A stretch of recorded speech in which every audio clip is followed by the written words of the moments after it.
Hello, everyone, and welcome to the very 5th episode of the ShutterBugs podcast, the show where 3 toy photographers talk about everything and anything geeky.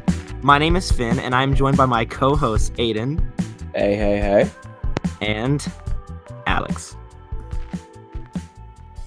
Hey, I already know who it is. Hey, Bro, where were you? I was waiting. It was like a dramatic pause, bro. You ruined it by coughing, bro. Well, I wasn't coughing. I was trying to get your attention. I was like, Alex, where are you? Get in here. Like, I thought you dropped off the call. I didn't know what was going on. But yeah, how are you guys doing today on this fine evening? Man, I'm doing great. Yeah, I'm doing awesome. It's a good day. I am so glad to hear it. I'm doing well as well. I'm doing well as well. I'm doing well too. I mean, life is really good. But I just got to say, I'm really excited about this episode. We have a lot of fun stuff to talk about. So much stuff that I had to split up my stuff across multiple weeks because with Black Friday and my birthday being around the same week, it's been a little hectic. So, yep, I'm excited. Basically, our sections are going to be pickups and binges where we talk about everything we got in the previous week, everything we've read or watched or anything like that. Toy news, then screen time, and then the ShutterBugs_CC critiques where we give constructive criticism to anyone who submits something on the hashtag. And then we're going to talk about our favorite picks, and then we're going to bounce. Does that sound good to you guys? Yeah. Sounds good to me. Sweet. Okay. Well, I think it's time for us to get into our pickups and binges. That'll probably take over half the podcast. No doubt at all. Probably, half my life. It's going to be forever. Alex, do you want to go first? Yeah, man. Yeah. Get into it, bro. For my pickups, I got some Air. Dude, no way. I thought you were gonna say like Air Jordans. I'm so confused. Just Air. I have got nothing for my pickups. You know, the holiday season, I try not to buy anything because, you know, gifts and, you know, my birthday is literally the month after Christmas. So, you know. Same, bro. So I kind of hold off on purchases. That's not to say that I have any money to purchase anything, but not like you would buy anything anyway. Right. So my pickups are very bleak this week, but as far that was a rhyme. But as far as I'm out here spitting fire, boy. You don't even know. Yeah. Lay one down for him, Alex. We are gonna get into hip hop talk later. Yeah. No, seriously, no, I'm horrible. I'm trash. I really wish I could rap, to be perfectly honest with you. I can write, but I'm so bad at freestyling. I can't write anything musical. I can do stories, but I can't rhyme or have any sort of rhythm whatsoever. But anyway, as far as my binges, I'm trying to remember what happened this week and last week, so I'm just any experiences you want to talk about? I did. Okay, there we go. I did finally beat Spider-Man PS4. Hey, that's what'd you think about it? What'd you think? I really loved it, man. I had a few problems with certain things, but they're mainly story elements. But I really loved it. The gameplay was amazing. The story was fantastic. For me, I kind of wish there was more side missions to do because I'm like a maniac when it comes to side missions. So the only thing I have left to do now is like one more research station. Other than that, I have nothing else to do. Like I collected the hidden photo locations. No, you see, I don't care about those because the suit is awful. What? Yeah, no, I don't want that suit at all. Wait, is that the shirt or the naked one? I think the underwear. The underwear is 100% complete. The shirt is the secret photos. But Alex, if you want to complete it 100%, like in your heart, you should do it. The only game that I have 100% completed is Arkham Knight because I wanted that secret ending. Holy crap! What was the secret ending of Arkham Knight? Bro, you never saw the secret ending? No, should I go look it up later? Bro, yes. I felt so accomplished that I got that. You had to get every single Riddler trophy, and you had to like destroy every single. Riddler trophies were so doo-doo. I hated those. You had to get every Riddler trophy, and then you had to destroy these little like breakable robots or something that the Riddler had. And at first, I thought it was only Riddler trophies, so I spent 2 months looking like, where are the other trophies? I didn't know that you had to destroy the robots for about 2 months. You dumb for that. Hey, don't talk about me like that. No, but yeah. So I kind of wish that there was more things to do, but obviously, I'm just a maniac when it comes to What kind of side story quests. stuff did you have problems with without getting into major spoilers? Yeah, I'm gonna try not to spoil anything, but I felt like the Mr. Negative stuff in the beginning. I felt like once we got, I don't really think this is a spoiler, but once we got to the Doc Ock stuff, I kind of felt like we could have started with the Doc Ock stuff. You know what I mean? Do you not feel like we did though? I feel like it was kind of a progression. Yeah, I mean, it did progress well enough for me, but I felt like once we really got going with the Doc Ock stuff, it became much more interesting to me. Okay. I felt, not to say that the Mr. Negative stuff wasn't interesting. I felt like I was way more invested once we got to that point, as far as the story goes, than Mr. Negative stuff. That's not to say that it was bad or anything. I thought it was great, but I felt like the Doc Ock stuff was much more interesting. I agree that it's better, but I like the two villain aspects. I feel like without it, it'd be first of all, I think it'd get boring. Like that much Doc Ock. I mean, Doc Ock's the greatest villain in comics, but yeah, I think for me, starting with the Doc Ock stuff earlier, that would give more room for the other villains. I'm not going to say who they are because I don't really know if that classifies as a spoiler. I feel you. I know what you're saying. I kind of felt, that was another one of my issues. I wanted more of the other villains. You know what I mean? Specifically the ones from the raft. You know what I mean? I wanted more of that. I wanted more boss battles in that area and stuff like that.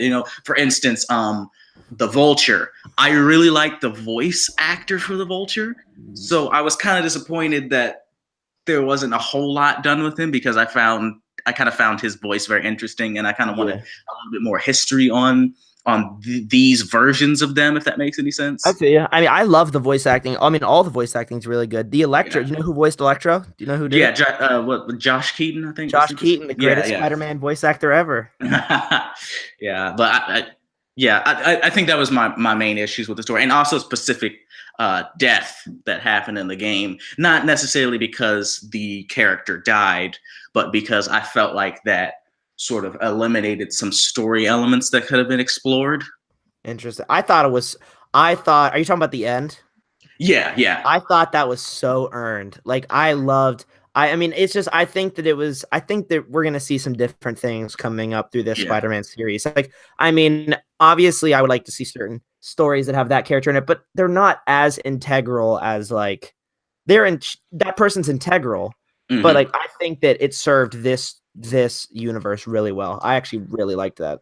Yeah, for me, I thought it was handled well, but for me, as a first game type thing, I wasn't very fond of that, Mm-hmm. But also, I think I'm trying to, obviously I can't really get it all across because I'm trying not to spoil it, but I really feel like that there was a story that you could really tell involving that character and another,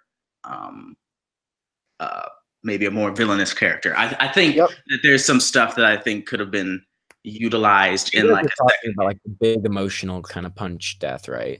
Yeah, definitely. Okay.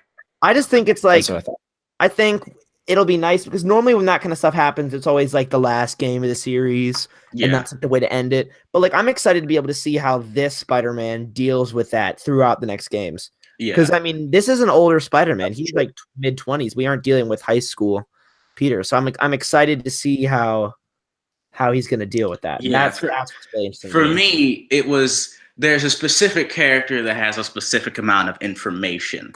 And I feel like that information becomes a lot more monumental if the deceased character was still around. Do you know what I mean? I guess. I understand what you're saying. Yeah. I agree to disagree. I get what you're saying, though. Yeah, I think that was my main issue with that. I mean, I still thought it was great. Don't get me wrong. Sure. But I feel like I would have liked to have seen that type of stuff explored. But the real question, Alex, is did you cry? I did not, because I teared up, bro. I don't cry in movies or games, but I teared up.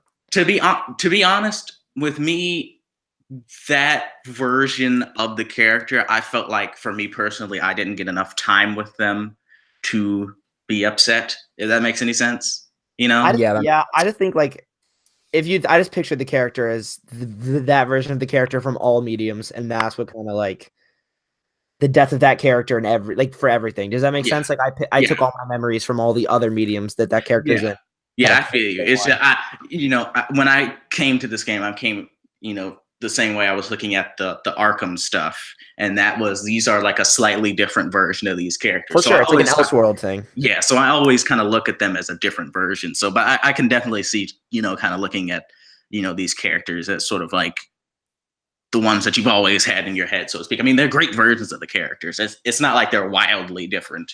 Yeah, definitely. I mean, it's something I'm going to talk about this series probably next week, but I've been reading Spider-Geddon every month or whatever when it comes out. I have all the issues so far. And one of the things that's really interesting is that like in Spider-Geddon, it has his own issue. So it happens in issue 0, and then he stars in like the other issues. But like Superior Spider-Man Doc Ock goes and like recruits Spider-Man PS4 Spider-Man. Oh, okay. And so like in Spider-Geddon, there's a lot of like little hints and like little Easter eggs to like people who played the games. And like just like the dialogue where like, oh, he'll see like he realizes that Superior Spider-Man's like Doc Ock, and he's like, oh, I know, like I have a Dr. Octopus in my world, blah blah blah blah blah. Yeah. Super interesting seeing that character like interacting with 616 Peter. You know what I mean? Yeah, cool. Yeah. But yeah, I think that those are my main problems with that death. Also, one thing I'm worried about is how do they make a sequel to this game? You know what I mean? Because I feel like there's not really much outside of story and graphics. I don't know what else you improve on, if that makes any sense. I think about Arkham. Like, I mean, you kind of have like the development from city to night. Like the only thing night added, which is some of people's least favorite part, is the Batmobile. Like, I mean, whenever you have something so solid, like the swinging and the world are pretty much perfect. Like, I think that the thing you do improve on is story. Like, you don't need to keep tweaking and adding new game elements. Like, oh, and now Spider-Man can call the spider buggy. Like, no one wants to play that. Like, just like because for Arkham, Batman's like really known kind of for gadgets, so they kept adding things you could do, and finally in like Arkham Knight, you could drive the Batmobile, and everyone like kind of geeked out over that because that is amazing, still is amazing to do. But like Spider-Man's basically main thing he has is webs. And like they developed it with kind of like the Stark tech, which is what I like, and all like the little gadgets you can do, like webbing people up. But like there's not much else they can like put in the game that's like refers to Spider-Man, because they already have the Iron Spider suits as DLC and like most of the gadgets and suits. So there's like not much to do. Do you need much more though? Like, I mean, as a fan, like if they were like, we're doing all this new stuff with story, new DLC, new characters, new suits, all this new stuff, but like the functionality of the swinging and all that gadget stuff is going to be relatively the same. Would that be like a disappointment? I think no, I'd still get the game. I mean, I'd get the game no matter what. But I think one thing that helped with the Arkham games was that I felt like we got a new map every time.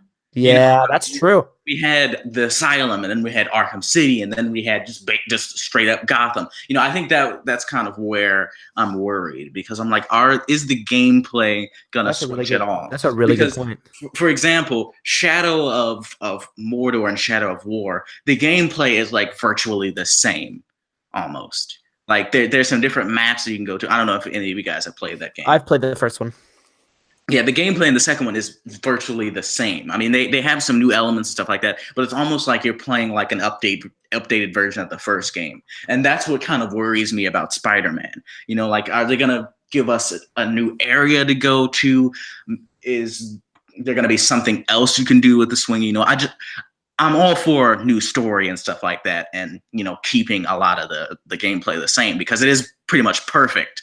But I'm worried that it's just going to feel like a story expansion rather than a whole new game, if that makes sense. I think personally, I don't need it to be like, I mean, if I think that it's perfect, like the swinging and stuff, if they add like new sections of the city or like a new like mode or anything like that, like that's good enough for me. I don't want them to tweak or whatever, and then somehow like accidentally ruin it or anything. Like, I like how it is. You know what I mean? Yeah. Personally though, like, oh, sorry, Alex, you can continue.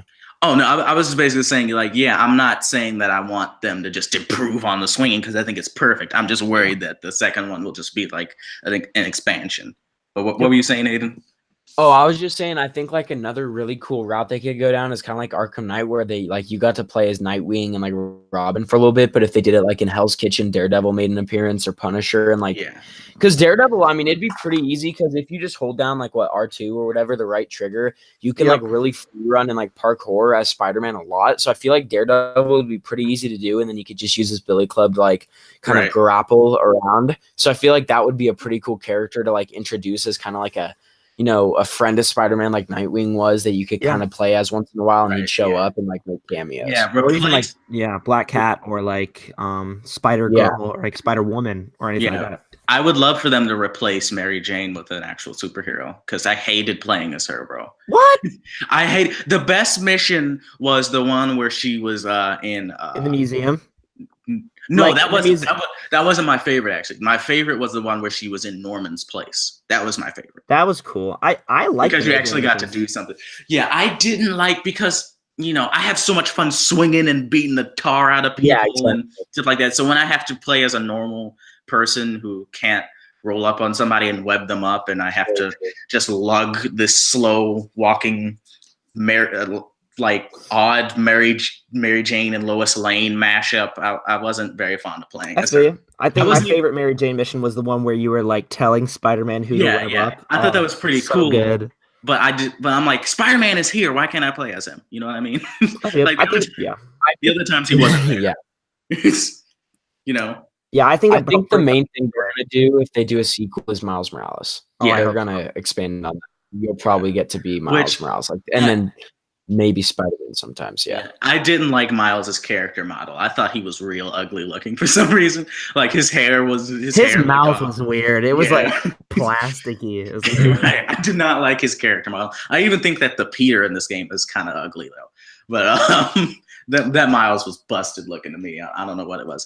But yeah, I didn't really like playing as Mary Jane. I also wasn't very fond of this version of Mary Jane because you're playing from the hero's perspective, so everyone else just kind of sounds whiny in comparison, So I kind of felt she sounded a little whiny. Now, of course, I mean, it's justified, but, me playing as Spider-Man, feeling like I'm doing all the work, and then she's like, well, let me do what I want to do. Why you got to hold me back? It's like, She's right, though. Yeah, I mean, but at the same time, I'm just kind of annoyed by it. It's like... I understand. I liked Mary Jane and they were dynamic. I thought it was very, like... Yeah, I thought their dynamic was okay, but I wasn't very fond of her character. I wasn't very fond of the character model. She reminded me too much of Amy Adams' Lois Lane, like I said earlier, from the DC movies, So yeah, but I really enjoyed the game. I thought it was great. I love the Taskmaster that was side quest. That was great. I really like the character model for Taskmaster. I really hope that in the sequel they add more heroes, because the whole time I was like, like the city's like in quarantine and crap. Where the heck is S.H.I.E.L.D.? Where are the event? I would love to know where all these other heroes are, especially give me some Moon Knight, bro. Oh my gosh, yeah, definitely. I would love to see where all these people are at, because like Spider-Man is doing this all by himself. I would love like a line like maybe the Avengers are off planet and Doctor Strange is in another dimension or something. Like that's something that really bothered me though. Like, dude, it's kind of like just like suspend your disbelief. You know what I mean? For me, yeah, me personally. But I know what you're saying. I want to see more appearances. Like that'd be really cool to get. Like, But I don't want to turn into like Ultimate Spider-Man, where it's like Spider-Man and S.H.I.E.L.D. I don't want that. Like, yeah, I feel you. He was playing jazz. That was my doorbell. That's awesome. But yeah, I definitely wanted more character appearances in the game, because I kind of felt like, well, all of this stuff is happening, where are these other people? You know what I mean? For sure, dude. For sure. But yeah, I really thought it was a great game. I really liked playing as Spider-Man. I really felt like Spider-Man. You know what I mean? Like I felt like I was him, even though I'm just sitting on a couch with a controller. But I really felt like I was actually doing something. You know what I mean? It was a phenomenal game. Yeah, I definitely give that a 5 out of 5 FPS for sure. What else you got for your pickups and binges? Yeah, I know we just talked about Spider-Man for like 30 minutes. Yeah, we need to move it along. Right? Yeah. Ben has 8 million pickups he wants to talk about. Bro, Aiden, hey, don't just say me, right? Aiden has some pickups too. Oh no, I'm going to single you out. Hey. As far as my Alex is a hater. Alex No, is a that is hater in never the going to chat. catch on because everyone knows that I'm a But no, lovable Finn's a soul. hater hasn't caught on either. Yes, it has. Have you looked at the One person has comments? said it, bro. Have you looked at the comments, bro? We need to make a Finn's a hater T-shirt. No, I'm not a hater. Wait. I'm sorry. What if we came out with T-shirts and one was Finn's a hater, one was you already know who it is, another one was you know me. Oh wait, where's Aiden's T-shirt, huh? Yeah, but you feel bad about yourself now. Wait, huh? I have a feeling Alex is gonna say something, so let's keep it off. Whatever, and this what you're gonna throw in my way. Anyway, so as far as my other binges, again I have to remember because everything's just been happening crazy like. But I'm sorry, my uncle just waved at me and I haven't seen him in a while. Anyway, I'm sorry. Anyway, as far as my other binges, we finished Hip Hop Evolution last night, Finn. Okay. We really liked the Tribe Called Quest episode. We were you did. You did. Yeah, I thought they did a really good job on that. I liked hearing about the Roosevelt Hotel type stuff and how they were looking for records and Q-Tip singling out Pete Rock when he was like, "Yeah, I'm picking up this one." Like, that's not the one you picking up, Pete. Hilarious. I had no idea that Fife and Q-Tip were that brilliant. You know what I mean? Like they were just mapping out the songs in their head, and like he wrote the whole album when he was like 12 and stuff. Like all of that was crazy to me. I had no idea about it. Yeah, Phife Dawg is like that's a top 3 favorite rapper of all time for me. Like, yeah, I like Phife Dawg. For me, I would don't kill me, but I would put Q-Tip higher on my list. It's all preference. I mean, I think they're both really good. They're both good at different things. Yeah, I think Phife Dawg brings a lot of the energy. Q-Tip's more artistically talented. Yeah. But I really liked them. Now, of course, you know me. Oh my god! I didn't even try and say it. If you know me, cringe. Oh my goodness. Anyway, yeah, but I would have liked a little bit more on them, but I don't think it was really necessary. It's just the fan in me that really wanted to see. It's just them talk about. Yeah, I agree. I would love to see it more like that and more like De La and like for sure. De La I wanted more of. I also wanted them to talk about Black Sheep, and I don't really need the Black Sheep stuff. Like I don't know. I like I grew up with The Choice Is Yours. I grew up with that song. Yeah. I grew up with that song, and I would listen to it like on repeat. So I kind of wanted something on them. Does the dude from the group look old now? Oh my god, he looked like he was from the 50s. The way he was looking at the documentary, like the way he was styled, it was like, bro, you look like you were in a doo-wop group. But, anyway, so yeah, we really like that episode. I'm waiting to see if next season if they do more stuff on Busta, because I know his albums came out a little bit later. Oh, they better. I mean, he just got to start. He got to start with Tribe more like more of a start. So I mean, I think. I cannot wait till they get after Biggie stuff. Like when they talk about Jay-Z, bro, he better get a whole episode. I'm gonna be so bro. Yeah. For the Biggie and Wu-Tang episode, I felt like, I mean, it was still good compared to some of the other episodes that we didn't like, but I felt like they could have touched on some stuff a little bit more. I agree. It was just kind of underwhelming. Like it was I thought it was really good. Everything they showed me, I loved, but it was like not enough. You know right. Like the Biggie stuff, I felt like we kind of gotten a little rushed again at that episode. I kind of felt like they kind of went to go more in depth with Wu-Tang, and then they kind of stepped back all of a sudden. You know what I mean? Yeah, it's just I think he has more of an impact than they gave him. Like, yeah, for sure. And I was like, wait, that's all we get on Pac this season? I don't know if they're waiting to do more stuff with him on next season, but that's all we got.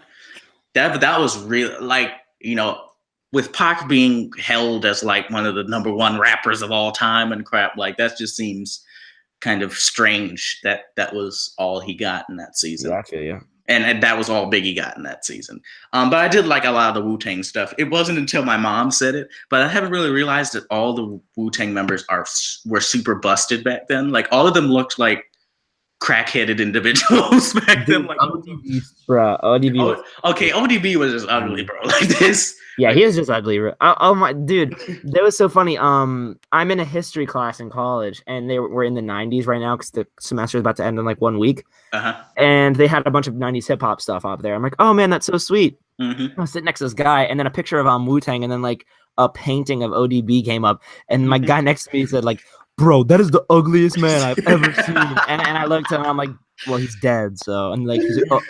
He was like, ODB was busted, bro. Yeah, it's sad, but yeah, I love me some Wu. Hey, who's your favorite Wu member? Oh, Raekwon for sure, man. Me too. Yeah, Raekwon. Because Only Built for Cuban Links is probably my favorite album with any of the affiliates. Yeah, that's definitely my favorite like side project Wu-Tang album for sure. Yeah, for me, I like that more than some of the Wu-Tang albums, just because I really like that album. That was one of the first that I had listened to from anyone from the group.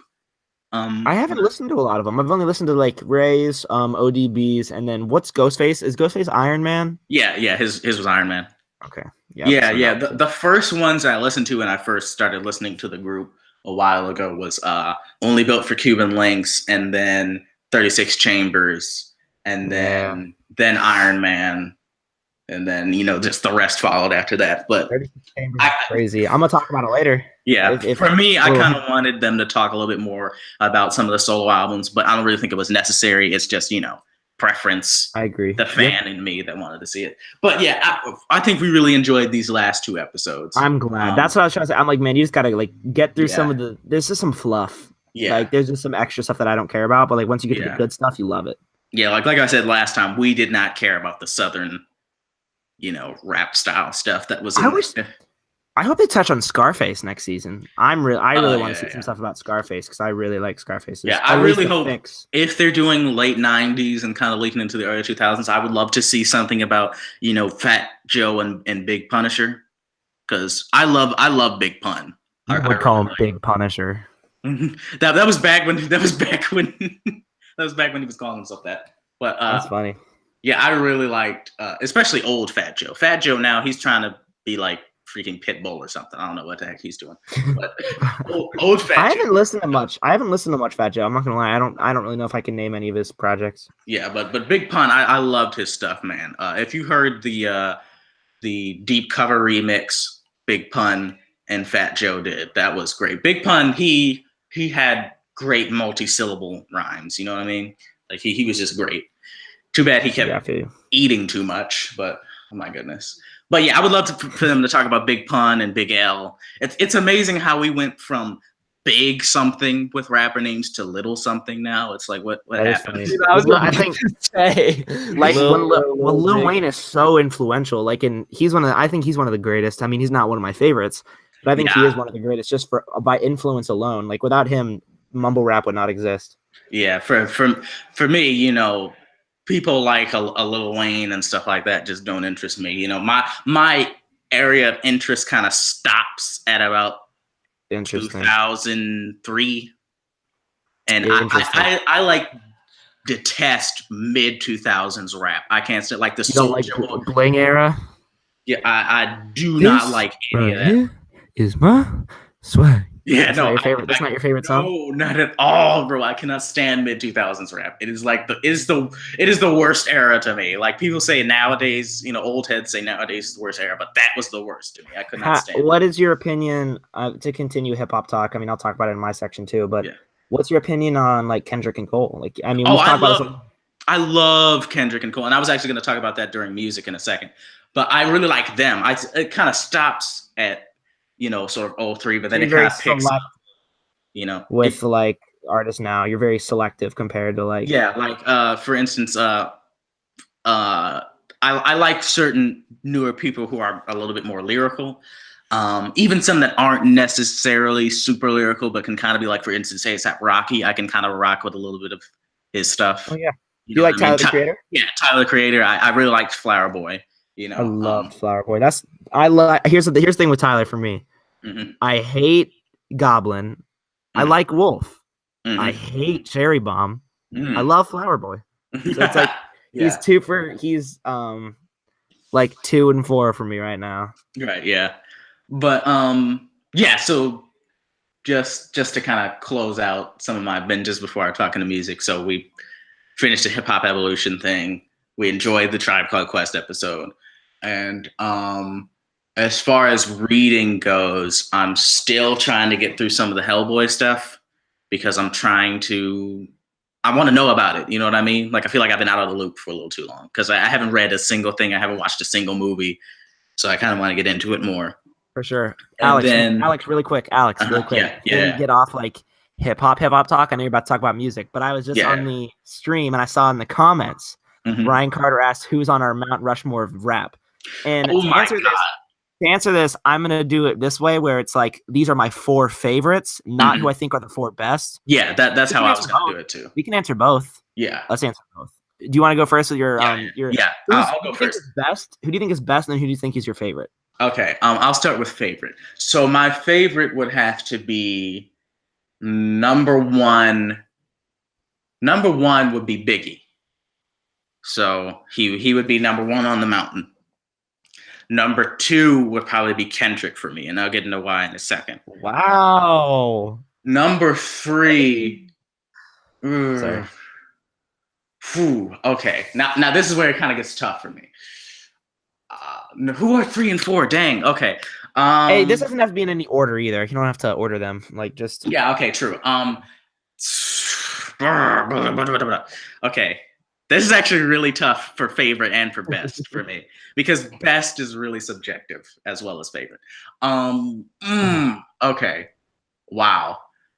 To be honest, I think I'm gonna have to put Run from Run DMC up there just because that was how I was introduced to hip hop was the 80s stuff. Good pick. So I'm gonna put him up there just mainly out of respect and because this is a hard choice. And for the last one, I'm stuck between Pac and Q-Tip, to be honest. I'm stuck between those 2. Whose music do you know more of? I know more of Tribe Called Quest's. So I may just put Q-Tip up there. And Q-Tip's your favorite man. Okay, I feel you. For best, let me tell you my favorite, and then we can talk about best. Yeah. Okay, I think my favorite, and this is in order.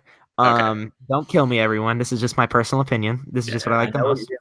I know you're gonna say. Gotta go. Number 1 is the greatest artist of all time to me. I don't think he's the greatest, but he's my favorite. Kanye.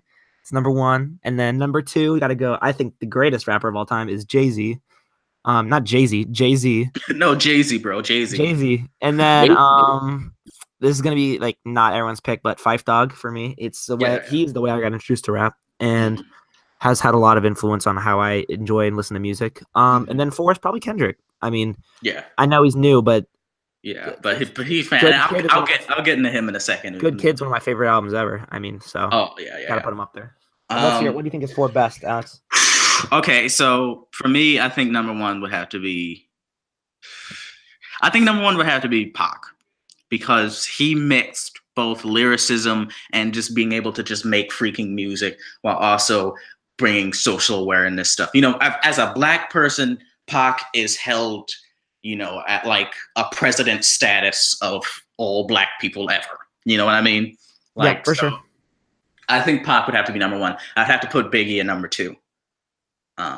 Because I think Biggie's flow and his cadence and the fact that he was doing things with R&B and stuff like that nobody else was doing. You know, back before Biggie and stuff, whenever a rapper was like doing stuff with R&B artists or was trying to go mainstream making party songs, people were looking at him sideways like, what are you doing? Like, you're not supposed to do that. But when Biggie did it, you know, everybody thought like, yeah, man, he's just doing it. Like Biggie's he got the guys and the girls. Right, yeah, like they said on Hip Hop Evolution, you got the guys and the girls. So I think I have to put Big at number 2. Now the other 2 is difficult because I think it could go a lot of different ways. For me, for four, I think I'm gonna put Eminem. Then who's 3? Yeah, I know, but I just wanted to put Eminem on there because I figured I'd put him on there. I wouldn't put him at 3. But I would put him at 4 on my Mount Rushmore. Okay. Because 3 is tough. I wouldn't put Eminem there. I'd put Eminem on the mountain. That's why I did him already. But 3. Dude, can we just imagine though Eminem's face on the mountain? Like what that was like? But it can be like 90s Eminem where he's really ugly. He's like chubby Eminem. the crackhead Eminem? Yeah. Oof. Oh God. 3 is so tough, bro. Because I think beyond Pac and Biggie, it becomes opinion more than like somewhat fact, if that makes any sense. I think Pac and Biggie are opinion, but I get what you're saying. Yeah, for me, I think that there's some like general consensus with Pac and Biggie, if that makes Yep, any sense. I feel you. It's it's a popular opinion too. Yeah. So I think beyond them, it kind of becomes more opinion. So it's Keep really it moving, tough. bro. Come on, we got to You know keep what? it moving. I'll put Kendrick. Bump it. The Wow, end. wow. Pac, Biggie, Kendrick, and Eminem. Dang, you're right. You might catch some flack for that one, bro. Yeah. I don't care. Bring it. Jeez. Okay, I'm not Yeah. mad at it. So you're gonna do your best? Yeah. I think number one is this gonna. I mean, this is what I view. He's had probably one of the longest runs and one of the most consistently good discographies. He's had a couple missteps, but I think if you pair up his albums and his wordplay and his flow and everything with most people, I mean, they're probably going to fall short. I put Jay-Z as number one with Biggie as a close second, just because a lot of people say like Big has to be better because he influenced Jay-Z. But I think Jay-Z kind of surpassed him as making music. Like if we're talking about rapping, just rapping, like, oh, who has better flow / cadence? Like Biggie will probably win. But I think just with making music as well. Yeah. Like Jay-Z has made better, I think he's made better songs, in my opinion. Yeah, I think what works to Jay-Z's advantage, and I don't mean to interrupt you, but I think what works is that he's still alive. You know what I mean? Sure. We don't know if we don't know if Biggie would have gotten way better or if he would have fallen off. Yeah, I'm not saying he would have been better or anything, but I think it would have been interesting how it would play out if Biggie was still alive. You know what I mean? For sure. Yeah. So yeah, I put Jay-Z, Big, Pac probably. I mean, definitely not one of my favorites. I really like his music, but I mean, it's just so impactful that I feel like it's a crime not to put him on there. Yeah. And then I don't know if I can. I'm trying to decide between M and Nas. Mm-hmm. Yeah. I'll say Nas just because of Eminem's last two albums were doo-doo. So well, I don't know about his latest album. The last Here's one the Eminem formula. Here's the Eminem formula. Say controversial things, talk about killing people, rap really, really fast so people can understand you. Wait. No, hold on. Rap really fast so people can't understand you, and then talk about how everyone hated on your last project. That's what he's done for the last, 5 projects. Well, I mean, I really want him just to go back to the really hardcore Slim Shady days because he was just saying wild things. But he could never though. He couldn't today. I think he just need to go back on coke in order to do that. To be perfectly honest, I think he just need to go back to the drugs. Alex Richardson wants Eminem to go get addicted to cocaine. To be honest, if I get good music out of it, then just go for it, man. No, we do not. Aiden and I do not condone this. Abe, yeah. But then I give an honorable mention to Eminem and Kendrick and Rakim and 3 Stacks, 3 Stacks, and then Wayne and Lauryn Hill and Ghostface and Ray and stuff like that, like people like that. Yeah. Okay. As far as just other music I've been into. Before I get into music, Aiden, I didn't know when you wanted to get into music, did you want to talk about the music from Mamma Mia?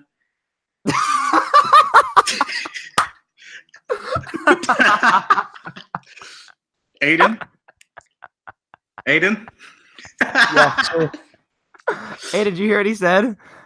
No, but I bet I know what it concerned. I was asking whenever you talk about music, did you want to talk about the music from Mamma Mia? I knew. Aiden is salty. Guys, for anyone who doesn't know, which is everyone, the other day I was like, hey, I'm trying to upload. I edited the last episode and I wanted to upload it on YouTube. And so Aiden gave me his login and I'm like, I wonder what this boy's been watching. So I go to his history and it's all of these Mamma Mia music videos and clips and lyric videos. Like he's trying to memorize the songs. Okay, hold on. I wasn't trying to memorize the song. He was legit trying to get every lyric. Bro, what is with your obsession with Mamma Mia 2, man? Are you a hardcore street fan? What's your obsession with the first one? To be fair, I watched it for the first time a week ago. So I've never seen either. How was it, Aiden? Did you like it? Is that your favorite movie of all time? No, it was just I thought the songs got stuck in my head, so I just had So you decided to watch 30 videos? I kept scrolling and it never stopped. Okay, we'll let you go for right now. But I mean, Aiden, when it comes to your pickups and binges, we are expecting a full review of Mamma Mia. Yes. Oh, okay. No, don't actually. Please don't actually. I do. Don't. Okay, Alex, what other music stuff you got, bro? I'm literally in tears right now, bro. I didn't think I totally forgot. I didn't think you were gonna bring it up. Bro, I've been waiting to bring it up since. I'm like, what music is it in the group listen to? And I remembered. Oh yeah. Oh. Okay. So anyway, for music that I've been listening to, I listened to JID's newest album. I don't know. Ooh, okay, yeah, I've listened to it. Yeah. For me, I'm kind of slow into finishing it because I like JID, and there's part of me that doesn't at the same time. If that makes any sense. Yeah. Because oh my god, I've said that so many times. I just realized. If that makes any sense. If that makes any sense, if you know me. Oh my god, but I feel like sometimes he can get. I feel like I get caught in his flow a little bit, and I kind of lose what he's saying, and I feel like he's constantly like, I'm like, so Eminem basically like, I'm a rap god. Why don't I show you how good I am because of how fast I can move my lips? It's not really the speed. It's just I feel like I have to listen to the song 3 times in order to actually like hear what he just said. If that makes any sense.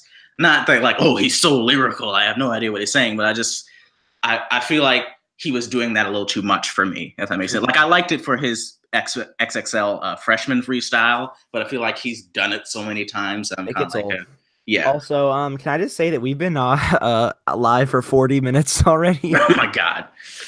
And we're not even out of Alex's yet. And we're just doing binges. Jesus, that's because you want to talk about who's the Mount Rushmore over here. Hey, that was it. That was Brian. Brian left the comment. Don't hate on me. But I really like Off D's with J. Cole. Oh, is that? Oh, okay. I'm sorry. I thought you were done with the album. I'm sorry. Continue. No. I was just saying I really like that song with J. Cole. He's awesome, dude. J. Cole was just trying to wash him on that song, bro, and he succeeded. Yeah, he did. J. Cole lost his mind on that song. I don't know what he was doing. I don't know what he was on that day, but that stuff was strong. But yeah, I'm kind of getting slow for that album. Right now, I'd probably rate it like a 4 out of 5 FPS.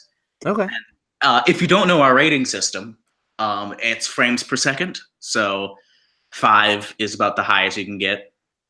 That's something that we like. 1 is we hate it. 2 is we don't like it at all. Like 3 is we like it. It's all right. Oh, and I guess so. 4. I guess 2 is like we don't like it very much. 3 is we like it. It's all right. Like it's average. 4 is I like this a lot. And then 5 is like I absolutely love this.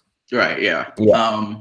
So yeah, I've been getting through that album. Also, staying on the topic of rap because you and I are both very passionate about this for some reason. But I was just listening to all of Kendrick's albums the other day. Wow.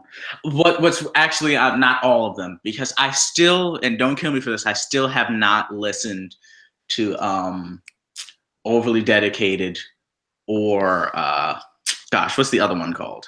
Oh yeah, I haven't listened. I don't think I've listened to anything before Section 80. Yeah, I haven't listened to Section 80 either, actually. And I'll explain why. With me, whenever I find an artist or a creator, whoever, at a certain point, I'm a little intimidated to go a little bit farther back because I'm afraid that it's not going to be like the version that I was introduced to, if that makes any sense. For sure. Like, for instance, I've been watching a lot of Berleezy since you talked about him. Bro, did I tell you I was in one of his videos? Yeah. You said something about a roast. Yeah, I love that man. But I kind of found his channel. I was watching some stuff, and I was kind of afraid to go farther back into his channel because I didn't know if the editing was going to be different or the sound was going to be different. So I think he is the same, and that's what matters. Right. He is hilarious still. And I think that's what has intimidated me about Section 80 and Overly Dedicated is that I know Kendrick has evolved. Like if you listen to Good Kid, Mad City and his latest album, it's like two different versions of himself. Good. Yeah, they're both so good. My favorite is To Pimp a Butterfly. That that is that is on my list of probably top 5 hip hop albums for me. I'm a Good Kid guy. I think I like Good Kid because I think it's just better, period. But I think that it's easier to listen to, and that's not saying like, oh, since it's easy, it's worse. I'm just saying that I enjoy listening to it more because T-Pab is like, it's super important and powerful, but it's not like the most fun listening experience. Although it does have my second favorite Kendrick song of all time on it. Which Can you guess what it is? All Right? No, These Walls, bro. Oh yeah. Okay, yeah. One of my favorite songs ever. I think I like To Pimp a Butterfly more because of his use of jazz, and I also really 100%, dude. So the fact that he's rapping the way he is, basically being a modern day Pac to me, while also incorporating this incredible like production that he has behind him. I think that's what makes me love it so much.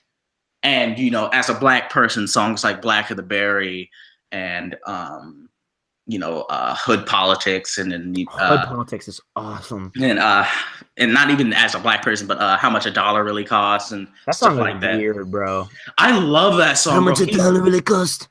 Oh, bro, I love that song. His lyrics are just it was like poetry to me. And that beat, my only problem with that song is that beat is boring. Like it's really good, but it's like, oh my goodness, I can't hear bum bum. Yeah. I feel okay. I think with How Much a Dollar Really Costs and Sing About Me have a similar effect to me. Sing About Me, I'm Dying of Thirst from that's my favorite song of all time, I think. Yeah, I really like that song too. It's super long, but I really like that song. But To Pimp a Butterfly I was listening to the most on repeat just because I love that album. All Right was the first song I heard off the album, and that helped me get through so many things. Maybe some political stuff, not going to get into that, but just life stuff in general. Just, we gonna be all right. Like, just that would just play through my head whenever I was having an issue or just anything. I really love that song. For sure. Any other music things you want to get into before we move on? Because you were supposed to have the shortest section, and it's already almost an hour. Yeah. Okay. Yeah. Sorry. I'll speed it up. No. It's mostly my fault, honestly. No. But so I was listening to a bunch of his albums. He's one of my favorite rappers that's currently rapping. He is my favorite rapper that's currently rapping. I would put him on my Mount Rushmore of favorites just because I just idolize his music. Like if he ever got shot or something, that would literally just crush my entire existence. I hope he stays alive until he is 5,000. Anyway. As far as other music goes, for jazz, I've been listening to a lot. I don't know if I mentioned it before, but I'm listening to a lot of Yusuf Lateef. He played a lot of wind instruments, and his stuff was remastered by Rudy Van Geer. And he has one version of the love theme from the original Spartacus movie. That it's another one of those jazz songs that reminds me of Vince Guaraldi. Love him. And that's kind of one of the reasons why I really like it, because Vince Guaraldi was like my introduction to jazz. Vince Guaraldi and The Incredibles. That's one of the reasons why I like the original Incredibles, because of the music. Wow. Okay. Yeah, I feel you. Sweet. So I've been listening to a lot of his stuff. Also, oh my gosh, where's my music? I just pulled it up. I've been listening. This is very strange, but I've been listening to the Blade Runner 2049 soundtrack. Okay. I don't know if either of you saw that movie. That the cinematography in that movie literally made my face melt. It was fantastic. But Hans Zimmer, who's just legendary, did the music for that. And now this is where I can come into the music. Yes. Oh yeah, Aiden, don't you like love soundtracks? And Mamma Mia. Oh my lord. The Mamma Mia soundtrack. That's both worlds. Exactly. Yeah. But Hans Zimmer did that, and I really love the vibe. Hans Zimmer. It's amazing the different areas of music that he's done. Like he did Lion King. It's like, what the heck? Like he did The Dark Knight, Inception, Lion King, Man of Steel. It's like, bro, like amazing work. Yeah, I feel like he's a beast. Him and John Williams, and there's like a couple, like maybe one or two other composers right now that are like really like crushing it. Yeah. Oh, definitely Hans Zimmer and John Williams.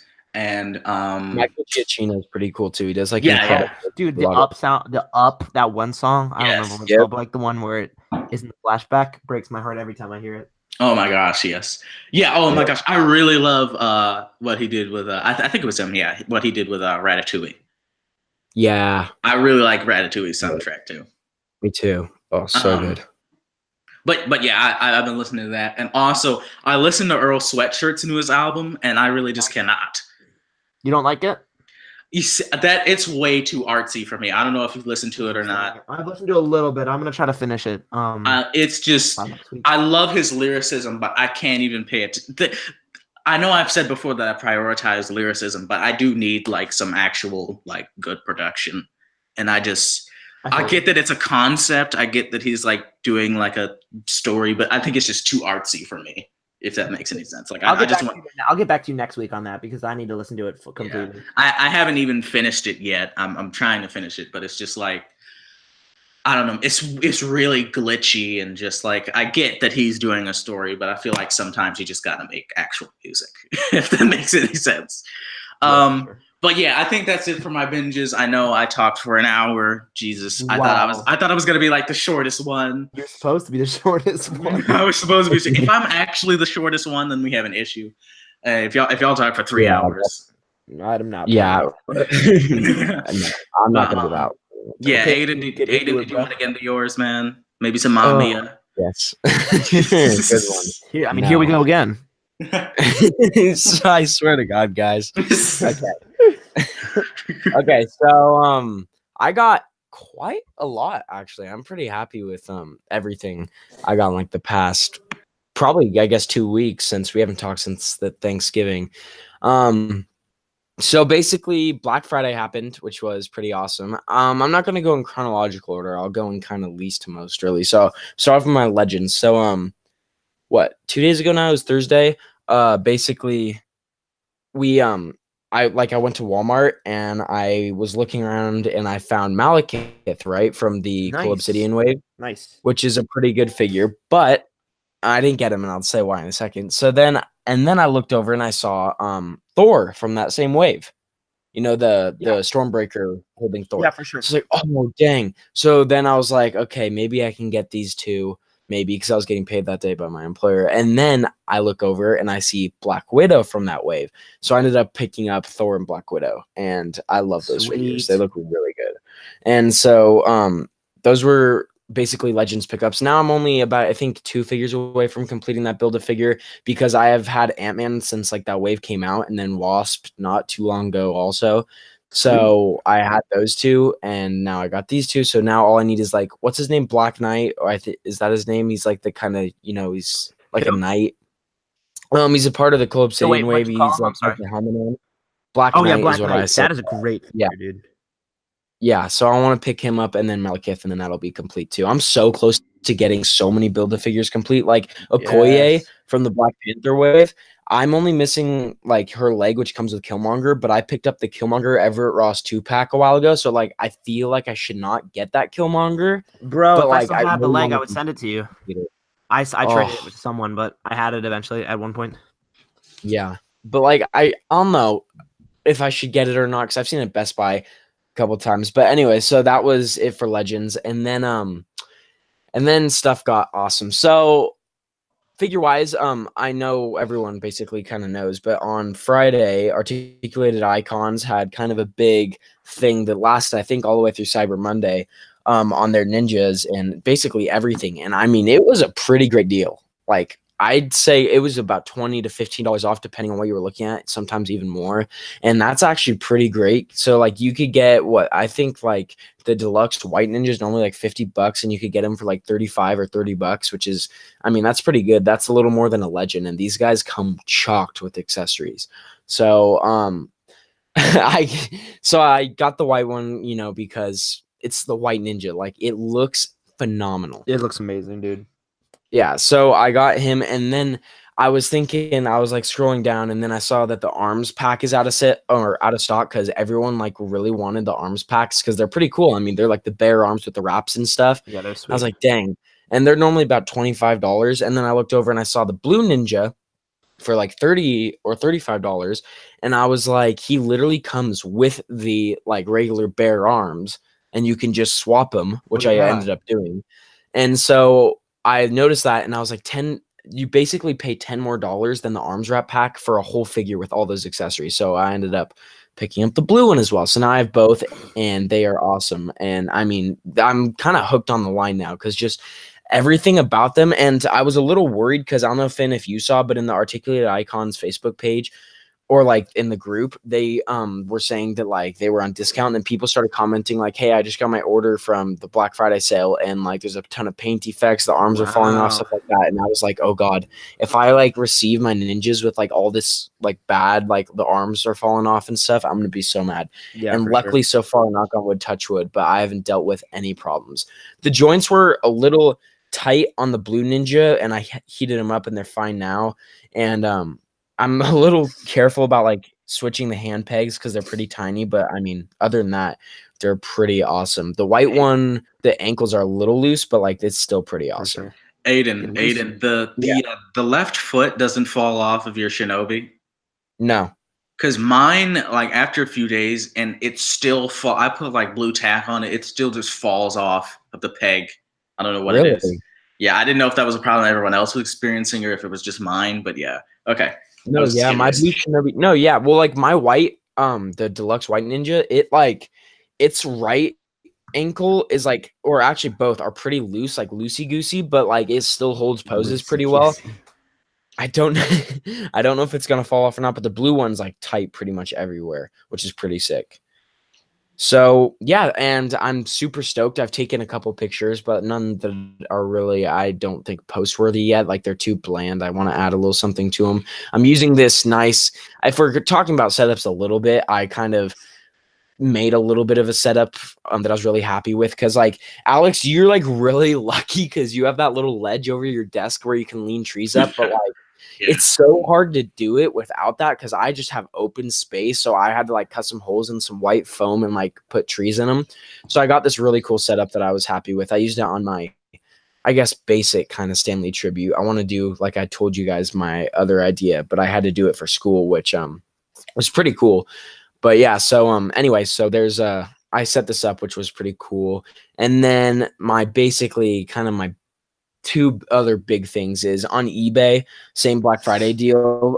They had the hot box, like you guys, I know Finn has them, but I know Alex, probably you're familiar with them too. A lot of people in the group use them for either lighting up flames, backdrops, sometimes even like some other kind of scenes.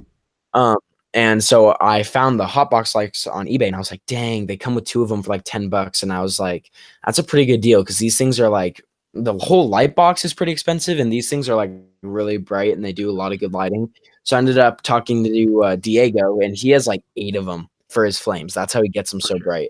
And so I talked to him, and he was like, yeah, for sure, pick at least like probably 4 up. So I picked up 4, and so far, I mean, I've been lighting them with my backdrop, just 2 right now. I haven't even broken out the other 2, and they're pretty spectacular lighting, backdrops, flames, everything.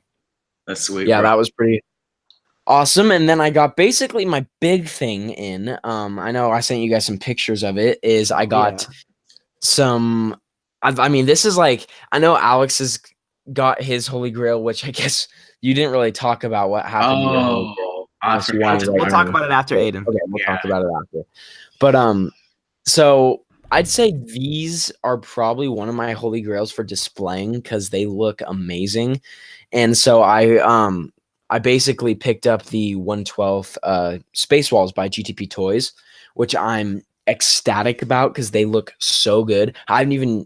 So the Blast Door I got off Amazon, and then I got because 2-day shipping on Amazon versus like kind of the uncertainty of online companies. Not saying that like GTP Toys had like bad customer service or anything. It's just like you don't really know when they're gonna ship. It's kind of like hit or miss, especially the Black Friday sale. Like you don't know how long it's gonna take. Same with Articulated Icons and most Big Bad Toy Store, etc. So Amazon, I saw it and I was like, ooh, I should just do that. So I did. And then I made the mistake, which I'll talk about right now. On Friday, they had because I thought that it was saying that like the deal was buy one, get one 50% off. And I was like, oh, so if I buy something, I can get another something 50% off. So that's what I was planning on doing with the door and the wall set, like the 9-piece, beginner wall set. And then I talked to them on Instagram and stuff, and they said, no, it's for the same item. And I'm like, so I'd have to get basically the 9 walls and the 9. I'd have 18 walls. Like that seems so useless to have 18 space walls. So I ended up just being like, all right, screw it. I'm just gonna get the walls on the site and the glass door on Amazon. It's fine. I'll pay full price. Because again, just got paid. So then after that, I got it on Thursday. Then on Friday, I realized how dumb I was because they were giving like the orders above $100 get like 2 free barrels sent with them. And I was like, no, if I waited literally a couple hours, I could have gotten the 2 free barrels. So I was super mad about that. But then when I received my walls today in the mail, they included the 2 free barrels. So I'm pretty stoked about that. Are you going to get any black acrylic like floors? I'll talk about that in a second too. For sure, bro. But yes is the answer. But so I got the blast door on like Monday, and like without the other walls or the floor, it's pretty hard to do most shots. So I started doing kind of like outdoor shots of like them kind of walking out the blast door and stuff, as you guys saw, which was pretty fun. And I mean, I had a ton of fun with that set. And then today, actually earlier today, I got the walls in. But in terms of like the floor, I've had this kind of clear piece of plexiglass for a long time, and I wanted to I picked it up at, I think, Lowe's, and I really wanted to do, the glass technique with it, but like plexiglass is just too like foggy in general that it really doesn't work with the glass method. I tried so hard to get it to work from like shooting underneath. So that wasn't really working. So I was like, all right, I'm just gonna kind of keep it in storage, maybe use it for like windows or something like that. And then at first I was looking at picking up black acrylic because that's kind of has that like shiny look to it. But then I looked at Fwoosh's review, and he said he took just a piece of glass out of his closet, cleaned it up a little bit, and then spray painted one side a glossy black. And then I don't know if he flipped it over or kept it on that side, but that's how you get that like black gloss. So today, actually, about like, I don't know, in a couple hours, I'm going to run to Lowe's and get some black spray paint and just do that. And hopefully it goes well. But yeah, so I'm excited for that. But like, also I'm a little nervous because I don't really know how to clean plexiglass, and it's kind of like a little dirty, and I don't want to use anything that could damage it. So I'm just debating like what to do to clean it, because it's kind of dirty. I did, and you have to have all these like plastic weird like cleaners that are like brand, and I don't know. So use that. We'll see how it goes. Yeah. Does Windex not work? I don't really know. I think it like damages like the plastic because it's not true glass. It's like plexiglass. So because I was gonna try that, but I looked it up, and anyway, so yeah, I think that was it for my pickups. But like I wouldn't say quantities where like I kind of flourished these last 2 weeks, but it's more of like quality and like big kind of big ticket items. And I'm like, when I get that Star Wars thing running, I'm gonna be so excited because that's why I've kind of been building up my Imperial army over the past like, I don't know, month or two, because I really want to get some like awesome Death Star shots of them just kind of walking around doing, certain things. And I also am excited to like kind of combine the ubiquitous and space walls for like cool, like technological kind of like machines going on in there and like just kind of weird stuff. So yeah, so I think that was it for me in terms. Oh, I don't know if we're talking about dioramas, but I know this weekend I was kind of planning on making a diorama. I don't know how well it's going to go in terms of like time wise, because homework and all that. Oh yeah. But, yeah, I picked up right before I left for Thanksgiving to Arizona. I picked up just some like regular kind of like dio stuff. So I picked up an X-Acto knife. One of like the kind of they're the knives that like they have that like the like erasers in school that where like you put the lever and you like push it up and it like goes all the way out. It's like one of those knives where like you kind of push like this little like. Yeah, it's like a box cutter, but it's like, basically. Okay. So sweet. I picked up one of those, and then some moss that I wanted, or like I guess grass, you could say, like turf that you sprinkle on a diorama to like give it the grassy look. So just like kind of stuff like that. But I really want to like kind of make one of those dios that are like just a good like outdoorsy, foresty kind of like setting. So I've just been trying to work on making that, but it's it's not hard. I mean, it's not easy making one of those dioramas, like all the carving and stuff, but two, doing it when you're in school, like all of us are. And so I think that's it for my pickups. Finn, if you want to get into yours. Alex, really quick before I get into mine, Alex, you want to talk about what happened to your grill? I really don't, but I'm joking. So for anyone that follows me on Instagram at Alex Richardson, you'll know that for about 2 years now, my holy grail was the Mezco 112 Collective Punisher, the original version. Friend of mine hooked me up with one. I was very thankful. It was just amazing to finally get the thing. I took some pictures I'm very proud of, some I'm not very proud of him. And then the other day, well, a couple weeks ago, his arm would pop out of his body. And the shoulder was kind of loose. And, I'm just thinking, oh, I'll just pop it back in. So normally I just pop it back in. And the way the arm joint is, it's connected to the butterfly joint.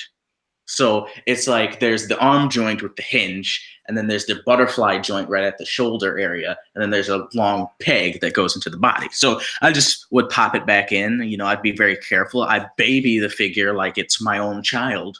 So, I just figured there was no issue. Sure. So the other day it pops back out again. And I was kind of looking at the joint. Like one day I put like some blue tack on it just to try and tighten it because it bugged me that it was getting loose, Yeah. So I just kind of looked at the joint a little bit, and then I put it back in the sleeve. And then I went to put it back in the body, and then I heard a crack. And I don't know if Aiden, if you can put the photo up on the screen for people to see. But let me look real fast. Yeah, I could probably send one. But the shoulder peg broke right off of the shoulder. So I was very frustrated, obviously, because that was my holy grail. I'd been trying to find that figure for two whole years. I went through the fiasco of the freaking the Spec Ops Punisher, and the thing broke on me. It was just very disappointing. There is a guy, Billy Mahoney, who's supposed to maybe be able to fix it. I'm hoping he'd be able to fix it. He hasn't hit me back up yet. I know he might be busy. I mean, it did break during the holiday season. Very unfortunate time to break. But there it is. So you can see the little scoopy part is what I was talking about. Wait, can you see it on me? Am I screen sharing or is Aiden doing it? This is me. Okay, because I'm like trying to do it, but it won't let me. Does it say if I'm doing it on mine? I don't know. I'm not looking. I think it actually says Finn is doing it. Oh, really? Wait, hold on. Do you see Spaceballs on Amazon? Okay, wait, hold on. Do you see Google now? Do you see here? Who's flipping between their stuff? Me. Do you see Google? No. It's me. Okay, now it's Aiden. Dang it! I was really trying. I was like, I'm gonna show off. But I'm not screen sharing anymore. Whatever. I was super ticked that it broke. That was the one figure I was fighting to get, and it's just very disappointing. That'd be like if I found a Figma Gone and then like I broke his leg. Yeah, but I'm hoping that it can be fixed. I'm hoping that Billy Mahoney's schedule lightens up so maybe he can try and fix it. Oh, now you're doing it, Finn. I'm seeing your whole engine. Can you guys see it now? Yeah. Bro, can you guys see my shot with Batman and Superman and stuff? Yeah. Are you photoshopping? No, I'm in Lightroom.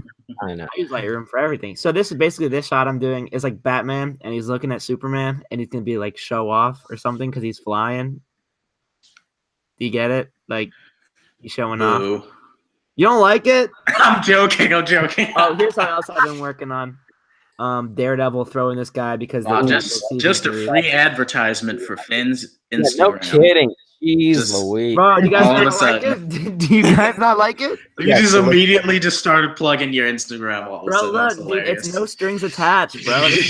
This is all natural. This was a hilarious just segue into Finn's. Bro, you gotta like what I'm working on, bro. Look at that depth of field. Oh my goodness. Wow. Jeez. Geeking out of your own photos. That's interesting. That 2.8. Man, I just love looking at my own photos. I'm just so good, aren't I? I like how we were just talking about my sadness, and then we just go back to. How do I stop screen sharing? Am I screen sharing now? No, we're good now. Am I doing it now? But yeah. Okay, I don't know why you're still trying to. Also, I was just kidding. I know I'm not that good. I was just joking. I'm sorry. Wow. But yeah. The Punisher did snap on me. It's very disappointing. Yasuke79, he is sending me something that should go along with my Punisher, so I really hope I can get it fixed soon. I'll talk about that probably next episode because it'll probably arrive by then. But man, I'm super bummed about it. It's heartbreaking, bro. Yeah, and there's another sad thing we have to talk about later in screen time. We'll get into that. But okay. But before we talk about it, let's talk like there's some little things we need to talk about because that thing's gonna take a long time of ranting. But also, we haven't even gotten my pick up some binges yet. Oh my god, okay, buddy. Okay. Yeah. Okay. You don't have any binges, Aiden? You don't have any binges, Mamma Mia? Binge wise, I don't think so because I'm all caught up, as you guys know, on Daredevil and stuff. So I'm good with that. Have you watched Punisher? Not yet. Get on that, bro. Get on it. Get on it. I will. Punisher's pretty good. Now, I would say though, don't think it's going to be like a Punisher comic because it runs a lot slower and a lot of the punishing happens later on. Right. I mean, it's second for me. It's second for me out of. Put like third maybe. Yeah, I don't rate it as seasons. It's like third. Yeah, I don't rate it as season. I just rate it as show. As show, second because Jessica Jones season 1 would be second, but season 2 is doo doo. Yeah, but Punisher was great, man. It's just a great show to me. I think they had some great characters. There's a specific character named Lewis that was really interesting to me. But anyway, so no binges for you, Aiden? I don't think so. All right, Finn, you want to get into yours, man? I mean, I guess I can. Oh, he guesses. Okay, so what should I start with? Basically, like I was saying, was my birthday was on Black Friday. No, it wasn't on Black Friday. My birthday was like the 20th, and Black Friday was like the 23rd or whatever, 22nd. And so it was just like, it was right around the corner. But I got a bunch of cool stuff, a lot of stuff for my Switch, which I'm really excited about, because if there's one thing that I love, it is my Nintendo Switch. I'm a big fan of Nintendo, and this has given me a lot of joy the last couple days. So the first thing I got is I got this Power A Joy-Con dock, Joy-Con and Pro Controller dock. Let me see if I can show you guys. I was just about to ask if you could pull it up. Oh, yeah. So I got this thing. What are you saying, looks like an Xbox controller, kind of. This controller is amazing. The second thing I got, I'll talk about right now, is I got this Pro Controller. So that was one of the other things I got. So I got the Pro Controller and this charging dock because I have an extra set of Joy-Cons that I talked about like last week that I'm really excited about. I got like the red and blue ones and I love them. But this thing is just super nice because it plugs into the actual dock of the Switch. And so it's just right there. And like if you can see like on the top right here, they have like some lights that'll like light up whenever it's charged or not. And it's just like super nice. This controller is so comfortable. Oh my goodness. It's like, oh dude, it's beautiful. Like if you can see like on that image right there, like the lights on the top, but like it is like it has like a rubbery almost grip. Like it's like a weird like pleatherish material for like the handles. And it's just, oh dude, it's a sight to behold. I just love it so much. I give both of those things 5s just because I think they're just, the charging dock does its job well. Like it's a 5 because it has an extra, I can charge everything at all times and it's sweet. I really like it a lot. The other thing I got was I got a Switch car charger. Mm-hmm. Excuse me. So like I was going on a road trip for my birthday and Black Friday and stuff to visit family in Pennsylvania. And it was basically like it would be a, what do you call it? A long drive. And so I picked up this one. I'm going to see if I can pull it up on here. It's like a POW block. Let's see if I can find it. It's like this. Oh, it's this right here. It's this one. Do you see it? Yeah. It's so sweet. Oh, and it's like, it kind of looks like it deserves a pause, to be honest. Alex, I don't know where you're going with that, huh? I don't know. I don't know. Look at it. Alex, I think you're reaching there, buddy. Okay. Okay. All right. What were you saying, Aiden? No, we'll save it for later. Alex, though, I just saw that.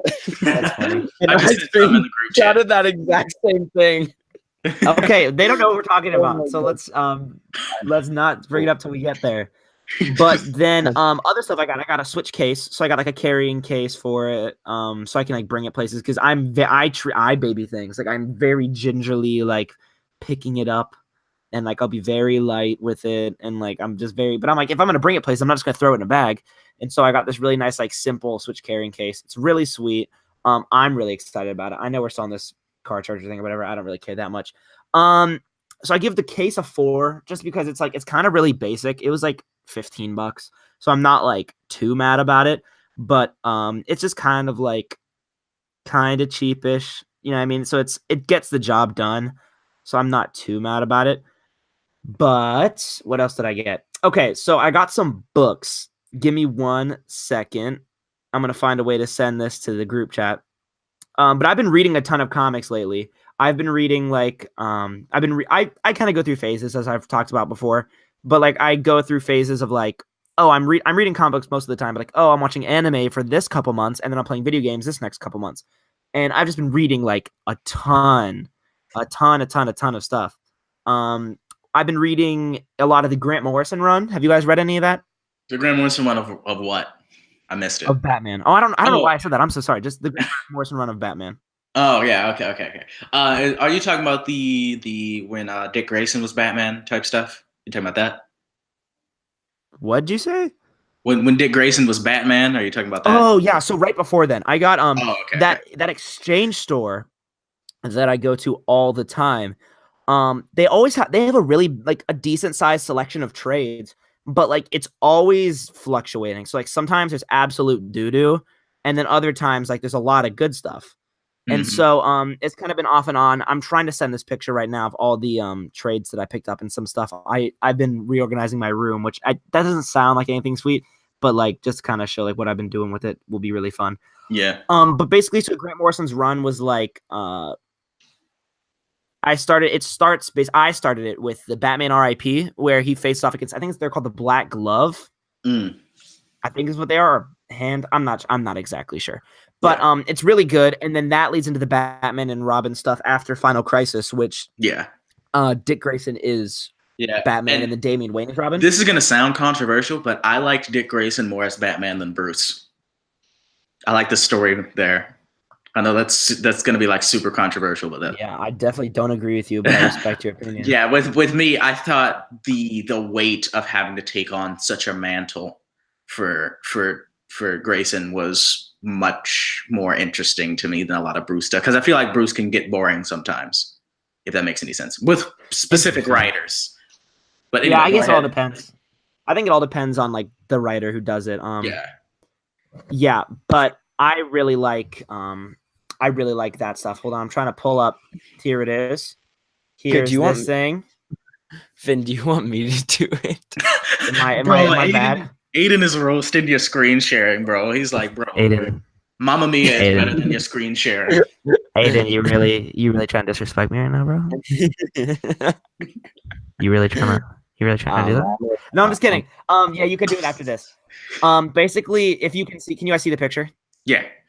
Okay. So the first thing I got Batman and Robin, which is Batman Reborn, which is the first volume of Dick as Batman and Damian as Robin. Yeah, and then after that, I got something.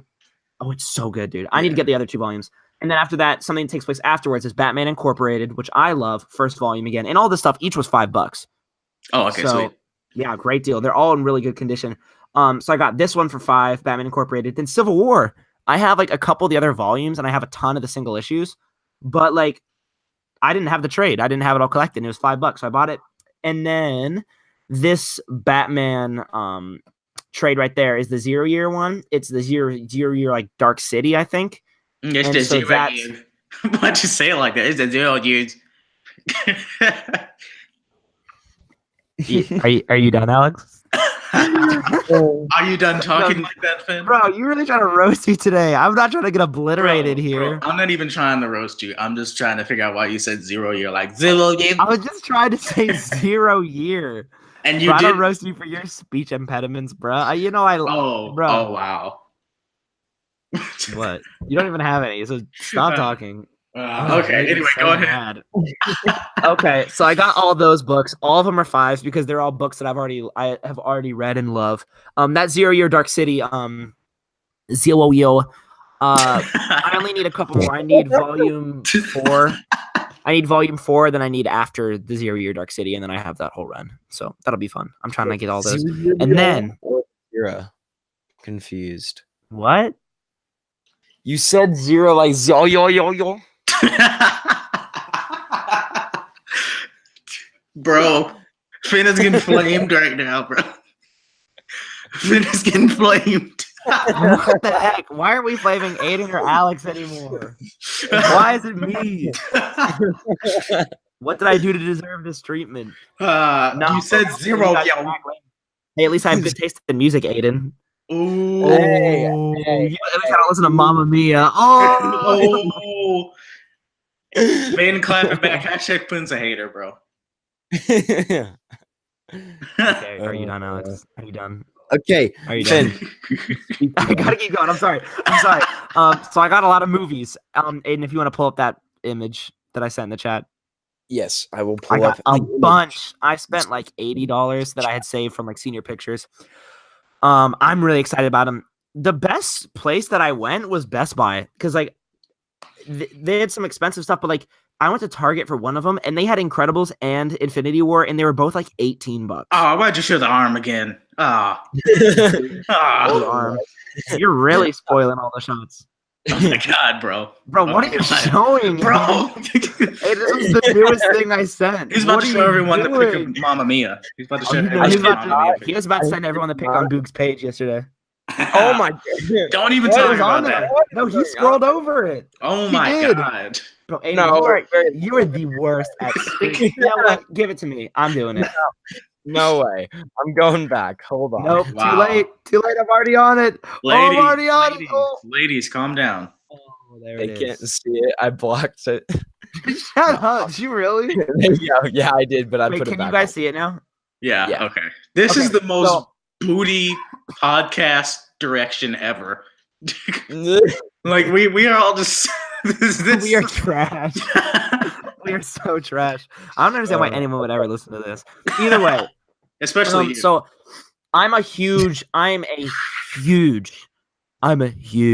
as our president would say, huge fan of the DC animated movies. So like the Justice League, Teen Titans, Batman movies. Oh my goodness, I love them all. I own a lot of them, but there was a bunch that I was missing because I'm not gonna pay 20 bones for a 1.5 hour movie, animated movie on Blu-ray and DVD. Like it's just hard for me to.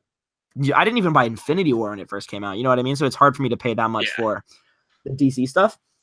But I got these ones. So I got Justice League, which I didn't buy. It was like $6, so I bought that. It came with Blu-ray, DVD, and digital. All of these came with digital except for the DVDs, which is actually really awesome. Like, yeah, I'm very excited about it. And then I got the Teen Titans Judas Contract. I really like this movie a lot. I know some people, this is probably the best Teen Titans movie they've done because they did the Justice League versus the Teen Titans, and then they did this one. And I just think this one's much better. It adapts the Judas Contract story really well. Have you guys read the Judas Contract? Bro, I think I was like 6 when I read it. I don't even remember much of it. Aiden, you read it? Aiden has left the chat, bro. Like, where? Aiden. Wait, for real?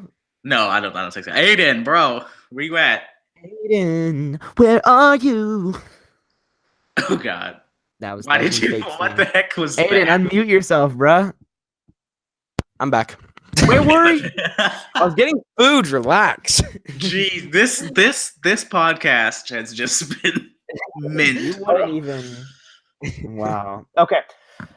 So yeah, I'm a huge fan of the Judas Contract story. And I love the Teen Titans. That's one of my favorite. Oh, nope, we don't want that. That's one of my favorite. I'm terrible. I'm like Aiden now. I'm terrible. That's one of my favorite Teen Titans stories, and Teen Titans are one of my favorite teams in comics, and the show is one of my favorite shows. So I'm just a huge fan of both of the materials, and I love it a lot.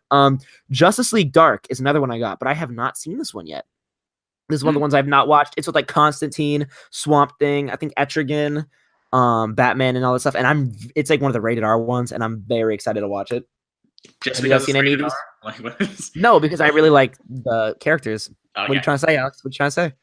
Hey, I'm just trying to say nothing. Trying to say you a nerd. Ain't nobody a nerd over here, Finn. We are all nerds over here. The next one I got Batman Gotham by Gaslight, and this one I had just watched like 2 days ago, and it is a complete 5. Like it is so. Actually, I give it a 4.5. It is so good though. It is really good. Basically, it's Batman in like Victorian era London, and he's tracking down like Jack the Ripper. It's nuts. It's so good. Oh my goodness. Selena Kyle's actually really good in this. I really like how they do Catwoman. I may have read the comic from that. that is based off? Yeah. I can't remember if I did or not. A lot of comic books I read when I was like 7, so now I don't even remember. I loved this one though. I definitely recommend watching this one. I give it a 4.5. I just think that the animation was just kind of plain in some points. So it's like that was my only gripe, where it's kind of like that really standard DC looking animation. Yeah. Just like the colors were very brown and pastel-y looking. Anyways, then I got Infinity War and Black Panther, both 5s. I love both of these movies. I think Black Panther is overhyped, but I love Infinity War. Infinity War is probably my favorite MCU film. I don't know. I think it's incredible. Probably mine too. I think it's mine too, dude. The scene that literally every time I watch it gives me like goosebumps and my like hairs on my arm raise is when Thor enters Wakanda. That always will always. It's so hard, dude. For me, my scene with Thanos, bro. For me, that my scene that kind of gives me goosebumps is the one where spoiler alert, he threw Gamora off the cliff. Oh yeah, because of the music and the fact that she literally just tried to stab herself before he could do it. Whenever like, her disbelief.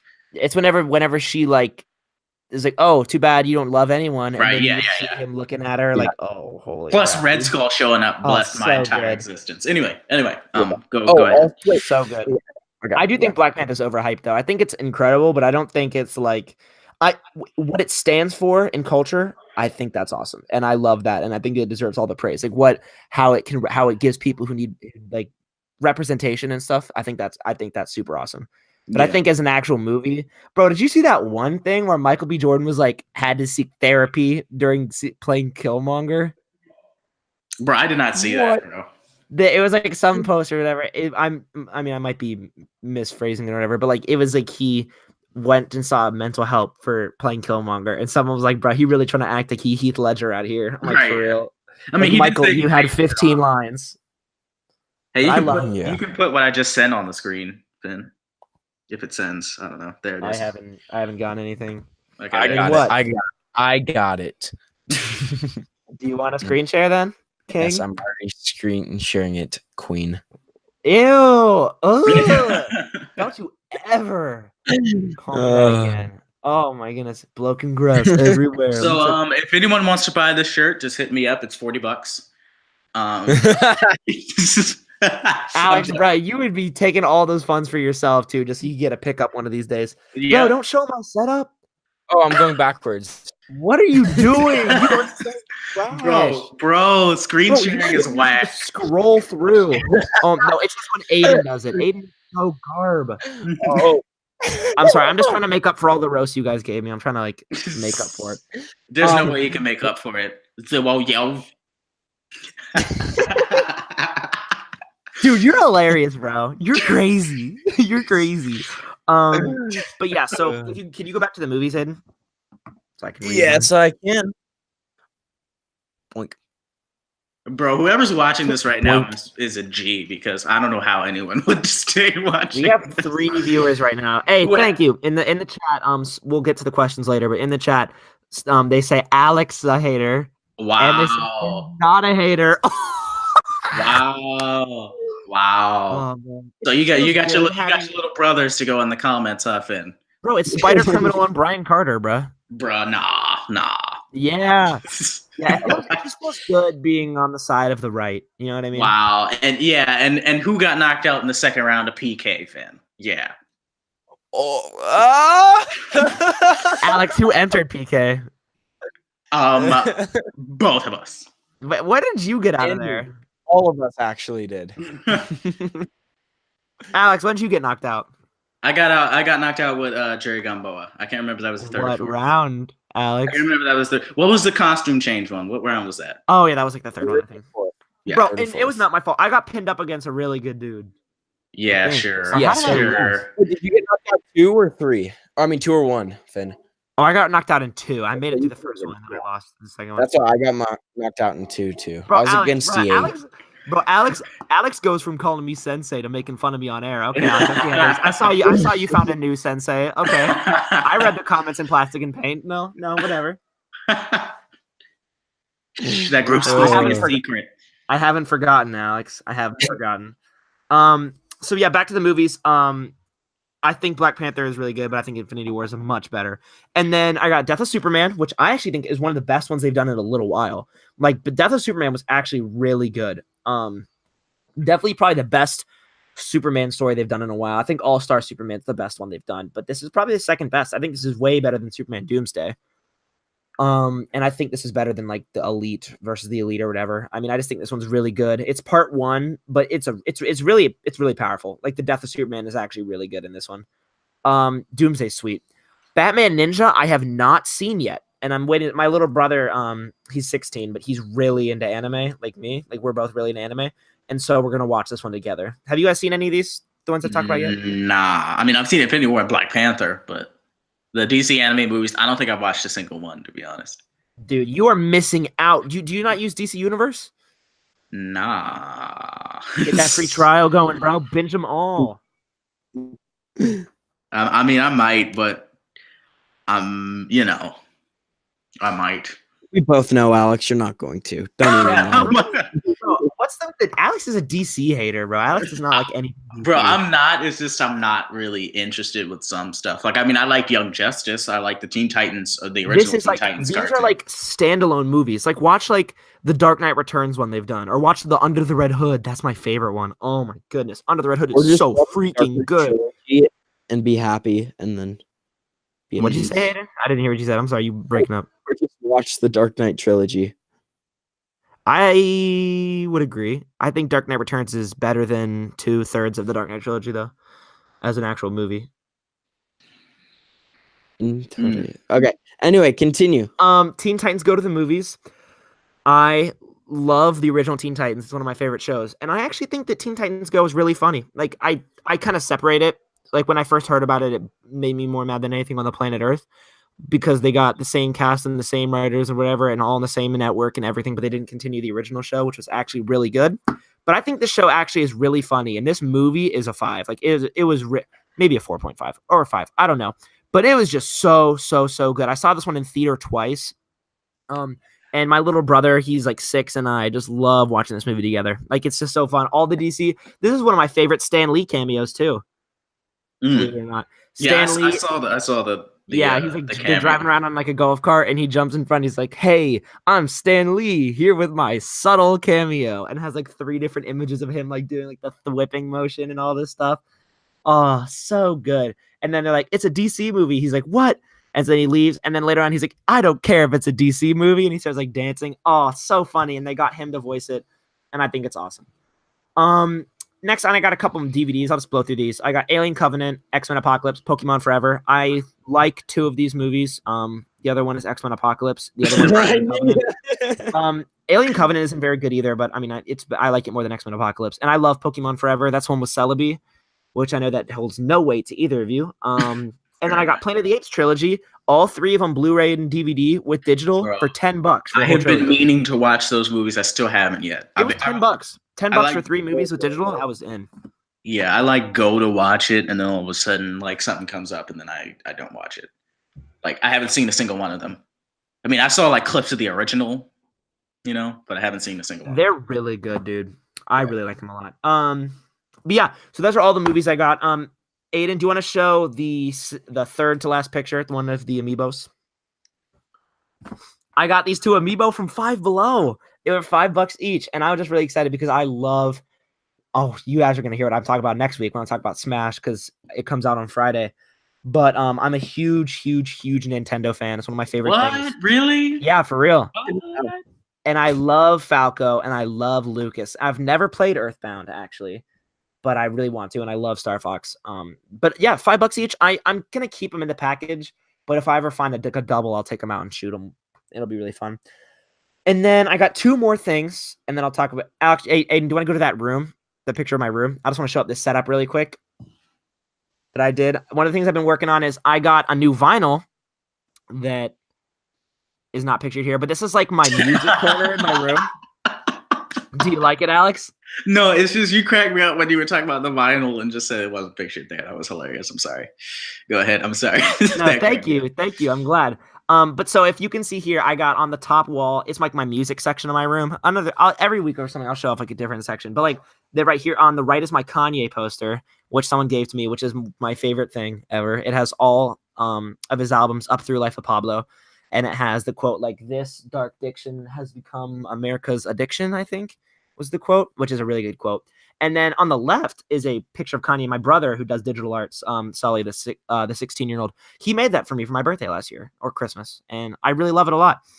And then right below that, I have all my vinyl and then like my record player and stuff like that. Yeah, I don't really know why I brought it up. I was just organizing and I kind of redid everything, and I'm just really excited about it. And then on the right, I made some embroidery for A Tribe Called Quest. If you can see it, Alex, it says ATCQ with like the actual logo of the people pushing.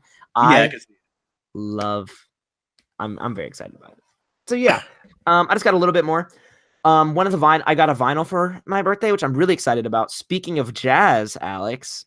Wait, before you get into jazz, I'm just looking at this chipped corner of this dresser all the way on the left, and I think it's hilarious. Really, bro? That's what you gotta bring up. Hey, get off the screen, bro. Get it off the screen. I don't even want you guys to see that anymore. Hey, bro, chill. You reckless for that. I just got one. I can't stop. I'm getting into jazz. Then we can get into freaking toy news and after my binges. Okay, jazz. I got a vinyl for A Charlie Brown Christmas by Vince Guaraldi.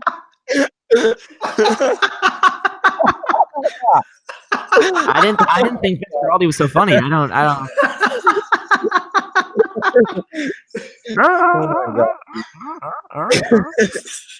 Bro, this is gone downhill. This has gone downhill so far. You a nerd for that. Okay, go ahead. Vince Guaraldi. Okay, so I got a vinyl for Vince Guaraldi, and what's really cool about this one is that it's like a see-through green one. It's like see-through green. It's for A Charlie Brown Christmas. And that's one of my favorite albums, my favorite Christmas album. And it is a 5 out of 5. It is so good.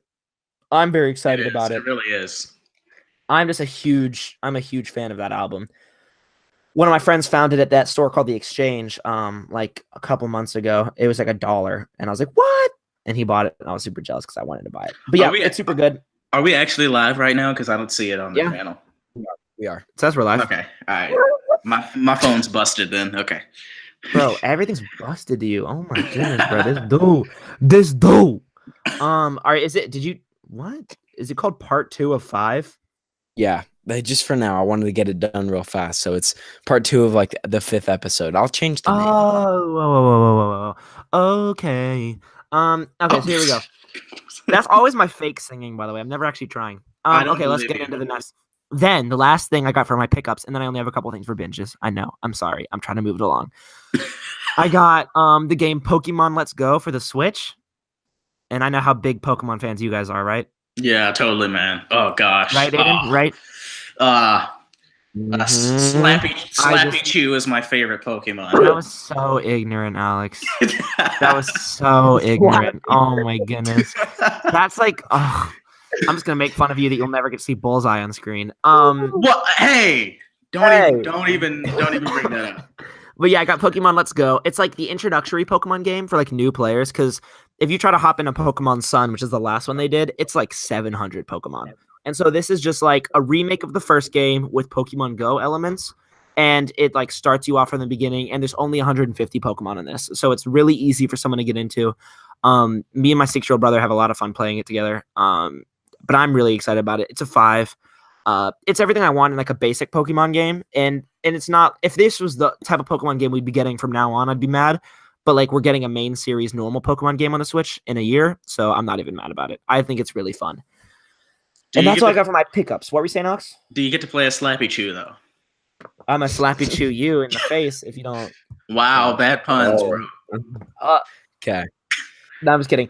But yeah, so I got a couple binges. First of all, Alex, I think you'll find this really interesting. Aiden, do not go to sleep again in case I want to talk to you. There is this thing someone did because Midnight Marauders, one of the greatest albums ever made, and then Enter the 36 Chambers, also one of the greatest albums, came out in the same year, 1993. Oh, I didn't know that. Yep. I never paid attention, actually. It's all good. And so what someone did was they made like a mashup project of both albums. Oh, okay. So like beats from Midnight Marauders and then verses from Wu-Tang. You know what I'm talking about? I saw that. I was actually gonna bring that up like last episode, but I forgot to talk about it. Yeah, it's probably like awesome. A channel called like AOK or something or whatever. Yeah, but they did a mashup of the Chronic or some Dr. Dre songs with some Kendrick stuff. That's sweet. Sounded really good too. Yeah. Okay. Yeah, I'm a huge Midnight Marauders fan. I put Midnight Marauders in my 5 favorite albums ever. It's up there. That I love it. But it's just so good. The Tribe beats are so expertly done. That with like the J Dilla beats and Q-Tip and stuff. It's just one thing I will say I forgot to mention with the hip hop evolution thing. I'm mad that they did not talk about Dilla. Oh wow, you are? I mean, it's not like you've ever brought that up the last couple episodes. Bro, I didn't know if they were going to, and I was worried. And now, bro. Anyway, go ahead. Sorry. But yeah. No, I'm just kidding, bro. It's all good. I give it a 5. I think it's just such a fun idea. I love it. I love the We Can Get Down beat with the whatever it was, and then the Protect Your Neck one. I think that is what that is. It's the We Can Get Down and Protect Your Neck. I loved it. It was so good, bro. But then I listened to 2 other albums this week. Oh no. They were some bad albums. Oh no. I listened, and I know you don't like mumble rap or whatever. I just like good music. I've said this 1,000 times. If it makes me feel something, if I like the sounds, if I like the production, I'll listen to it. Yeah, I think I'm that way with other music besides hip hop, like jazz and other things like that. I'm more about the sound, but you know. Anyway. But so I love like Travis Scott and some mumble rap, but I listened to 2 albums this week. Trippie Redd came out with an album from Canton, Ohio, so I've got to be partial. He's kind of doo-doo. I'd give his album a 2 out of 5. Not very good, pretty inconsistent. Like, it's pretty boring and basic for what he does. It's just very scattered, not really my thing. But the first song on the album is fantastic. Like, that first song, I heard it's called Topanga.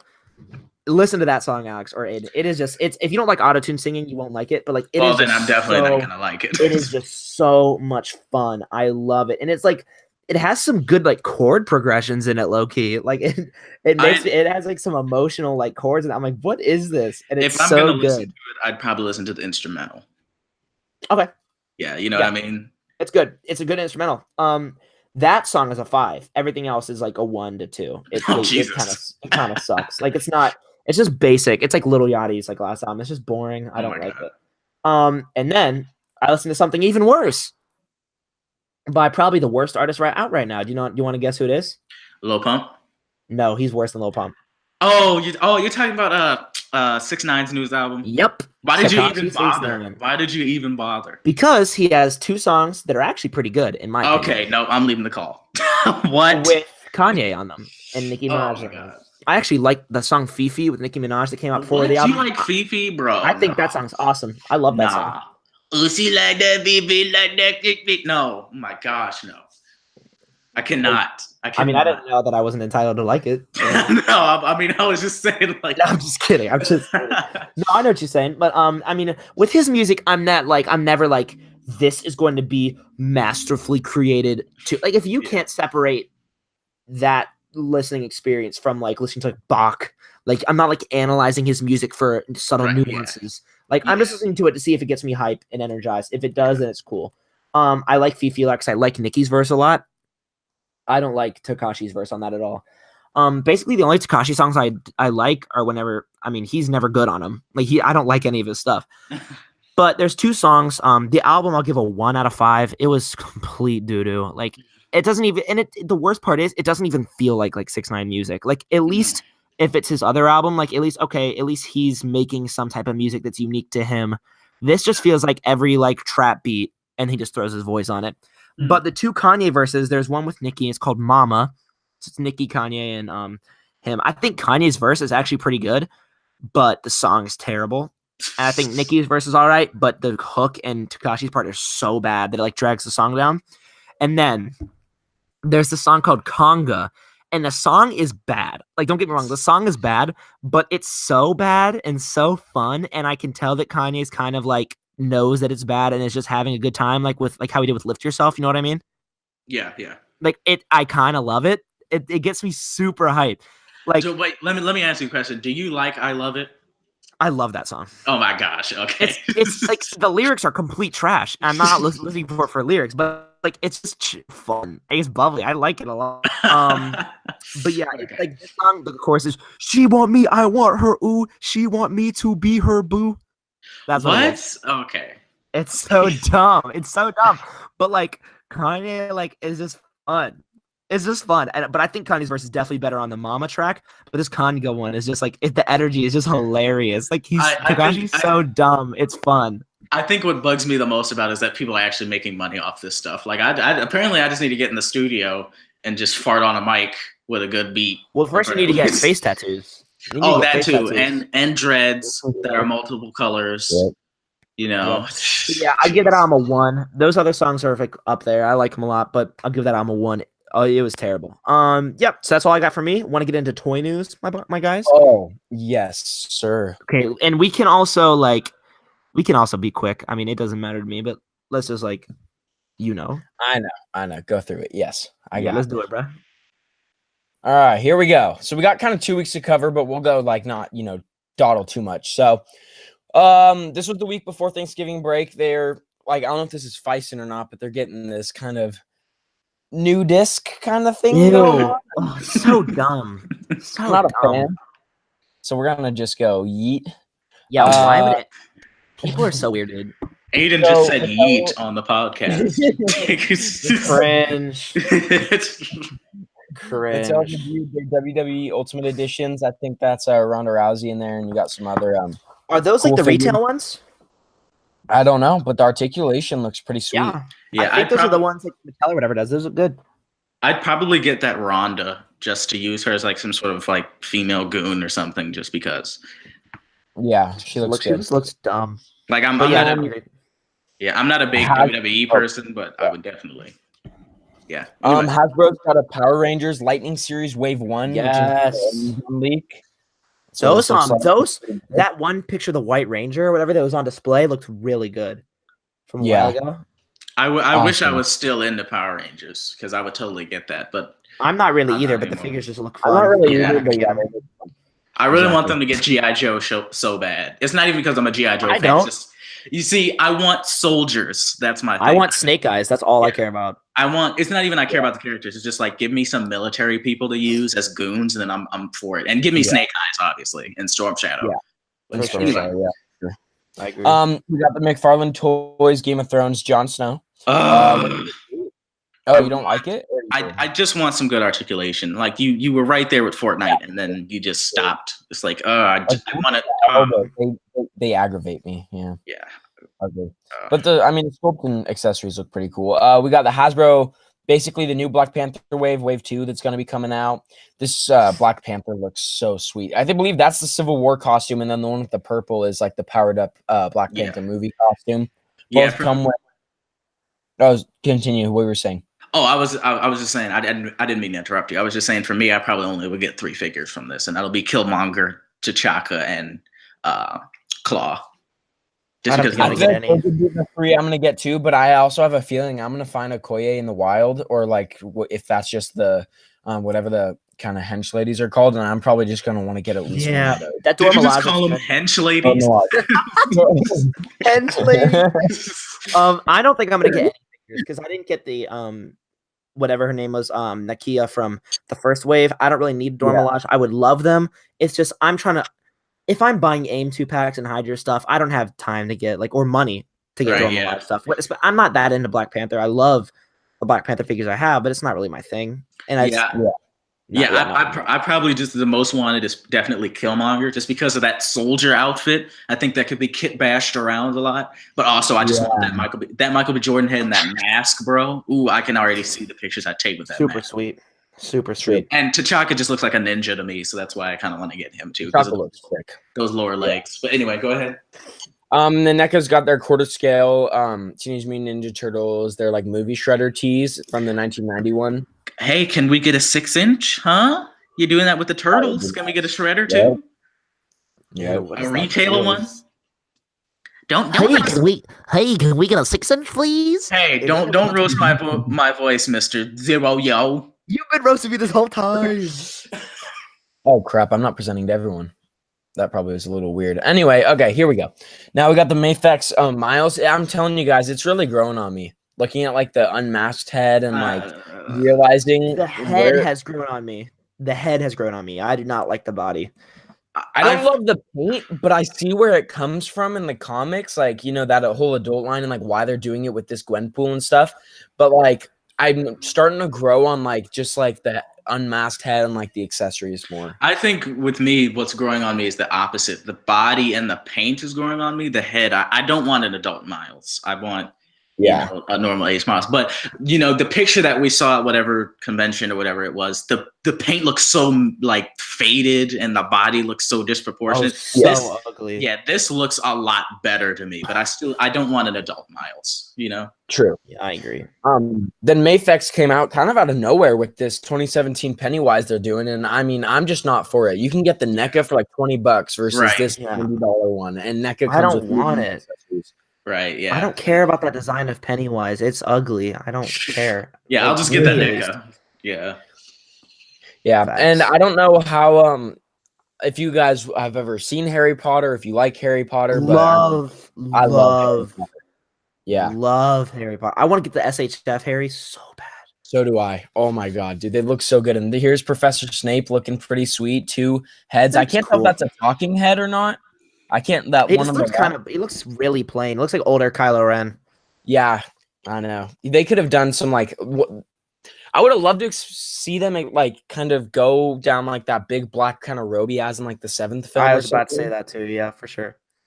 But yeah, so I don't know about that. But then we got the basically like Mark. I'm not gonna be like I don't know. Is that 22? Yeah, there we go. 22, which is Hot Rod, Bandai Tamashii Nations. I have no interest in this at all. It's just not there for me. I mean, it looks sweet. I just don't have the money for it. Yeah. Right, yeah. Yeah. Or the everything that you've shown is exactly that for me, Finn. Yeah. Yeah, it's cool, nice. I bet you someone will enjoy that. Yeah. And here's the biggest probably drama of last week. Mezco 112 Collective Batman Sovereign Knight Onyx Edition dropped, and my word, did all hell break loose. Like that morning, I didn't try to pre-order it because I'm not. Mezco's a funny line for me. Like I'm kind of more towards like the things I can kit bash with. This Batman looks phenomenal. Just wasn't for me. So this thing dropped sweet. Like 10 o'clock Western time, like what 12 or something Eastern time, something like that. 1 Eastern time maybe. And I mean, it was chaos. I didn't go on the site, but I mean, just seeing everyone, no one could buy it. Some people bought it. Some people bought like so sick of people like that. I'm so sick of Mezco like dropping and then the diehard fans crying on my page about how they didn't get like, dude, I'm sorry. I don't care. Like, I mean, that's sweet, but dude, come on, please, just cool it down. It's the Spec Ops punish all over again. The thing that's bad is that the website is trash. Yeah, that's true too. Yeah. That's the issue. I think that's why people whine so much. Yeah. It's because and the fact that they let you buy like 10 figures per household. It's like what? Yep. Like, no, this is a highly sought after item. Why would you make? That's so dumb. It's so stupid. Like Mezco needs to figure out a way to fix their site for crying out loud. At this point, I'll probably never get a Mezco. Right. Like the way everything's going. Right. I just want to fix mine. Yeah. So that was week 1 basically, and then now we're on to week 2. Again, going pretty fast, but this is basically again these wave is starting to hit overseas apparently. So kind of get ready everyone for like this to start coming to the US hopefully soon. Have they ever done artwork instead of the figures on the back? I feel like that's new. I didn't even notice. Oh my god, yeah. And the dude who does the artwork, what's his name? He's on Instagram. Jerry Wilson. That is new. Yeah, Jerry Wilson. He does all the artwork for the Marvel Legends boxes, but I don't think they've ever actually used movie images on the back. That's so weird. Are they movie images? Oh, yeah, those are. If you these are ugly. I like the middle Black Panther one. That's the one I like. And I like the Dora Milaje one. I don't like any of the other ones really. Yeah. I'm so sick of seeing that image of Black Panther on the top left. Oh my goodness, I'm so sick. Same. Yeah, I see it everywhere. The T'Chaka one a little bit. I think that's pretty cool. But yeah. So that's hitting overseas. We got the Bandai Spirit Figurized Standard Dragon Ball Super Saiyan God, Super Saiyan Vegito figure. Holy Super crap! Saiyan God, Super Saiyan God, Super Saiyan God, Super Saiyan God, Super Saiyan God, Vegeta. Yep. So, I can't say anything about this because I'm not a Dragon Ball person, but It looks really sweet. Oh, that's the Vegito. Vegito. My bad. That's on me, coach. That's sweet. No, you're good. No, Yeah. it's sweet. I like it a lot. That'll be. Is this a? Oh, so this is the Super Saiyan God, Super Saiyan one, because the other one was like the normal Super Saiyan one, right? Because I didn't get either Vegito. I didn't either, so I can't tell you. Bro, is sweet. someone making a toast with teacups right now? What is that? I heard someone like clinking their spoon. Alex, bro, Aiden is eating cereal right now. How much you want to bet? Mac and cheese, thank you. Oh, dude. Bro, this man had time to boil a pot of mac and cheese. Okay, so then here's again Onyx Edition. Oh, and then here we go. We got, this is probably, so this was basically, I'm so mad Mezco did this, but they basically released this not telling anyone anything. There was no clues leading up to this release. It just happened, and people who are diehard Daredevil fans hopefully have their like notifications turned on and rush to it. But this thing literally just came out of nowhere, and it had been teased for a while, and I was a little late, but I did end up pre-ordering this, except I pre-ordered it, but I think I'm on the wait list. I've never been on the wait list for Mezco, so I have no idea how good my chances are of getting this, but this, I was pretty, I was within maybe a 2 to 3 minute time span of when this dropped, this figure. So I probably am pretty high up if there's a wait list or however that goes. So I'm hoping to really get this figure because, one, I love Daredevil as much as you guys do. It's an amazing show. This is his look in basically almost 2 of the seasons. And also the kit bashing opportunities with the belt, the shoes, the shirt, all of that are really good because they're just kind of black items. You know what? I just thought about it. With what happened with the show, and we'll get into that on Screen Time, I'm kind of afraid that Hasbro won't make a version of this. True. And that kind of scares me a little bit because I really want to figure this, and I know I will probably never be able to get the Mezco version. I don't think Hasbro's ever going to make any more Netflix Marvel stuff, period. Yeah. Who else is there to make? What are they going to do? Besides another Daredevil? I don't want a Foggy. Yeah, but I'd want a Matt Murdock on Unmasked or something like that. Though it's not a part of the Defenders box set. For Hasbro, do you really think that stuff is going to sell, though? Yeah. I agree with you. I would love one. I would love more suited bodies. But in Hasbro's perspective, nobody's going to be like. You know what I mean? For me, I think if they were to do a sort of another wave, I think they could do this suit for Daredevil. I think they could do a hoodied Luke Cage because it still boggles my mind that they didn't do a hoodied Luke Cage. True. I don't know about the other figures that they could do. They could do a Kingpin kind of. They could do a comic. That'd be sweet. Build a figure. It would be a Matt Murdock, probably suited with the cane and the glasses. It would probably be. I'm trying to think. Bullseye probably, but in maybe either the Daredevil suit or the just his kind of suited version or something like that, and then probably a Matt Murdock, but in the this what we're seeing here, the vigilante kind of garb, the black mask and all that. They could even do a Killgrave, from Jessica Jones, who I thought was really creepy. Yeah, they still have some stuff they could do for Netflix in general. But yeah, so they could do another Punisher. Please make another wave, Hasbro. Dang. Okay.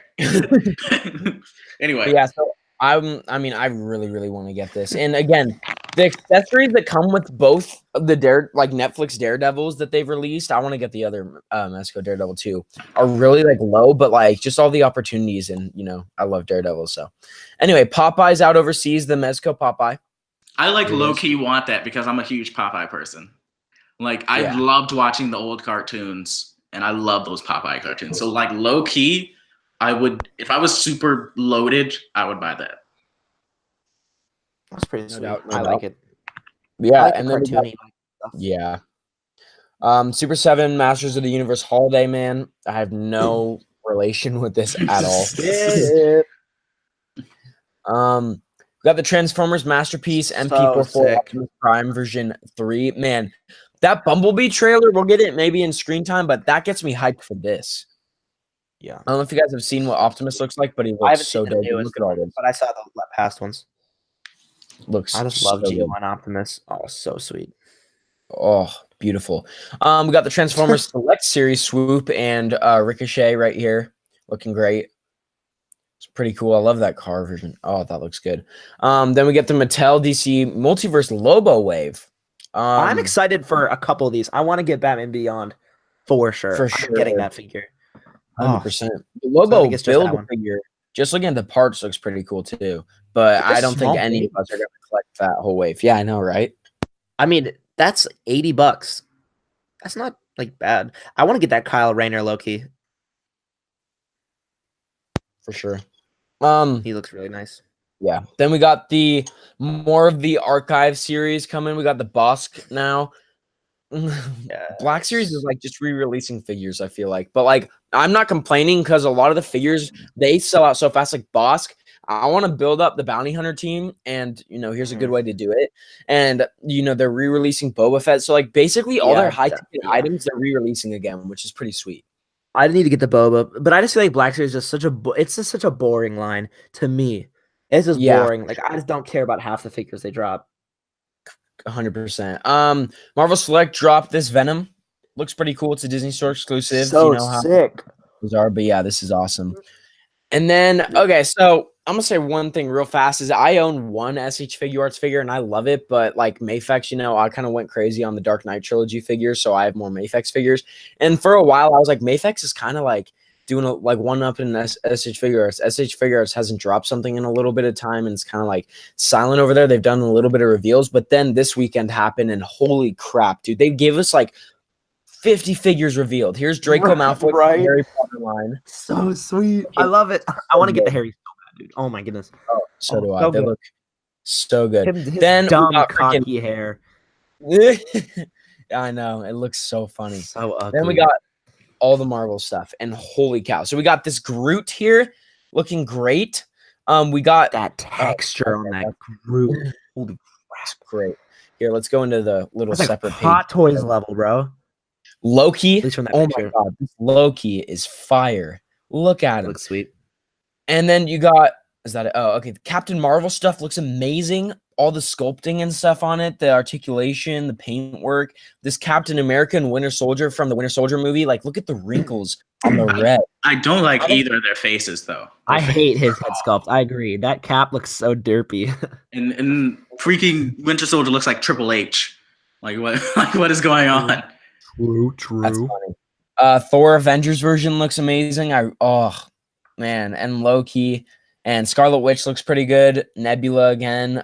This Hulk again. Oh my gosh. We were talking about it in our chat, but like the Infinity War Hulk is kind of everyone's like basic Hulk right now because it's so amazing. But they're basically doing that, but with the traditional Hulk head, and that's gonna be like the best Hulk and figure pants, there is. Yeah, that is in pants. Yeah. Phil Coulson. Where's Coulson's head? Why is his head so big? Phil Coulson's head's really weird right now. I don't know what the heck that's about, but it's a good suited, figure arts body, I guess. Nebula again, and then again, here's like the Nick Fury.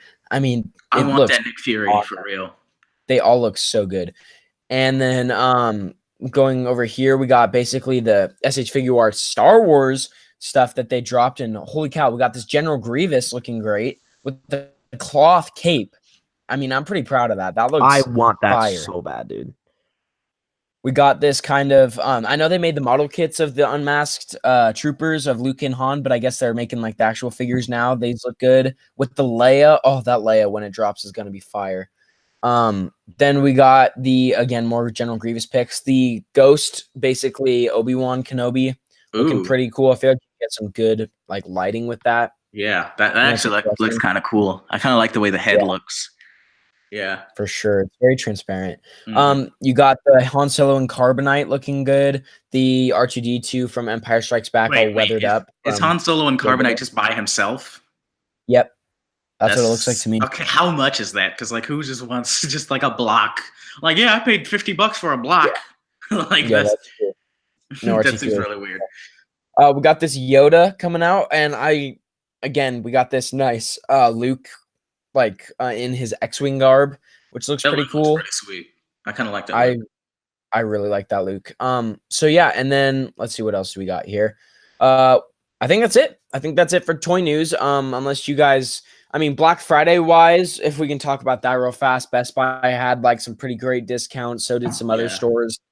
Same with Cyber Monday, Big Bad Toy Store. Shout out to them. They had some really cool deals as well. And one thing today, I don't know if you can pull it up, but they just showed package images of the new Mystique, the Marvel Legends Mystique. Oh yes, I saw that, and I was gonna pull it up. Hold on.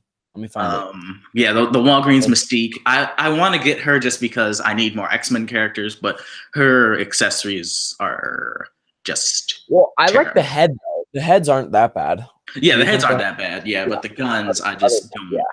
I don't. It's Hasbro doing this like Nerf gun type thing with their guns. Like I don't like that at all. Yeah, because of Disney's stake in Marvel, they don't want them having like realistic guns, so they give us all these like phony looking space Nerf guns that and they don't look good. Yeah, the most realistic guns that they've used are the ones that are coming with the Killmonger. Those are the most realistic they've used lately, or the Punisher. The AIM and Hydra packs aren't that bad too. They have some kind of quality ones. Those AIM packs are so sick, dude. Oh my goodness. I'm gonna talk about it next week, but oh my goodness. I want one, bro. I really want one. I think, and again, I'll talk about it next week, but I think that it's better than the Hydra pack just because it comes with so many more like accessories, like straps and stuff. Like, I don't know. Yeah, the straps and stuff. I want to put on Punisher because I saw someone do that in Discord. I put one on Black Panther. The Walmart exclusive Black Panther, the comic looking one, like not the one. Not the Pink Panther, the other one. Yeah, I have that. Yeah, it's so. It looked so sweet. I'll send a picture in the chat, but yeah, I'm excited about it. Bro, the Pink Panther one is low key like my favorite Black Panther figure I have now because I took the pink paint off. You repainted it. Yeah, I didn't paint it though because I can't paint it for the life of me. I was mad that I found out that the Retro Wave one came out right after I removed it. I was like, bro, really? But I found the Retro Wave one. It looks sweet. Dude, I have to get the Scarlet Spider from that wave. And I own the original, but this one is 10 times better. Bro, I need a masked head for Human Torch too. For sure. Yeah, that's me with the Vision. I really want that Vision. I really want a classic Vision. Oh, me too. I have that doo-doo Vision, the one that's like from the think All-Father wave, or no, the Hulk Buster wave. And that one I love when you say doo-doo. Ew. That one is bad. Yeah, that one is terrible. Yeah, so anyway, so I think that's it for toy news. I'm pretty sure, unless we have anything else. And then, as we're hopping into screen time, Alex, let's not go into the one rant we're gonna do until like at the kind of closer to the end and get everything done first. Yeah, take a while. Oh yeah. Okay. Either way, it doesn't have to be forever. Like we'll talk about it. So to start off, just in case you don't know what screen time is, that's the section where we basically just go into movie news and trailers and TV shows and basically anything, everything fun, awesome. Best section. Anyway, I guess so for Elaine. Wow, don't even play Mr. Round 2. What? Wait, what? Round 2 of PK. Oh wow, bruh. Okay. Anyway, so to start off the news, Steven Hillenburg, the creator of SpongeBob, passed away. What was it, Monday? I can't remember if it was Monday or not. But he passed away, and that's actually kind of sad. He was diagnosed with ALS last year. He was only 57 years old. One funny thing, I found out the reason he came up with the idea of SpongeBob was actually because he was a marine biologist. So that's how he came up with the idea of a sea sponge. I don't know if you guys have ever watched SpongeBob. I mean, who hasn't watched SpongeBob? But the first couple seasons were just hilarious to me. The Krusty Krab pizza stuff. Those were the golden age of cartoons. I think Steven Hillenburg also did work on Rocko's Modern Life, which is also a cartoon I liked. I love Rocko's Modern Life. Yeah.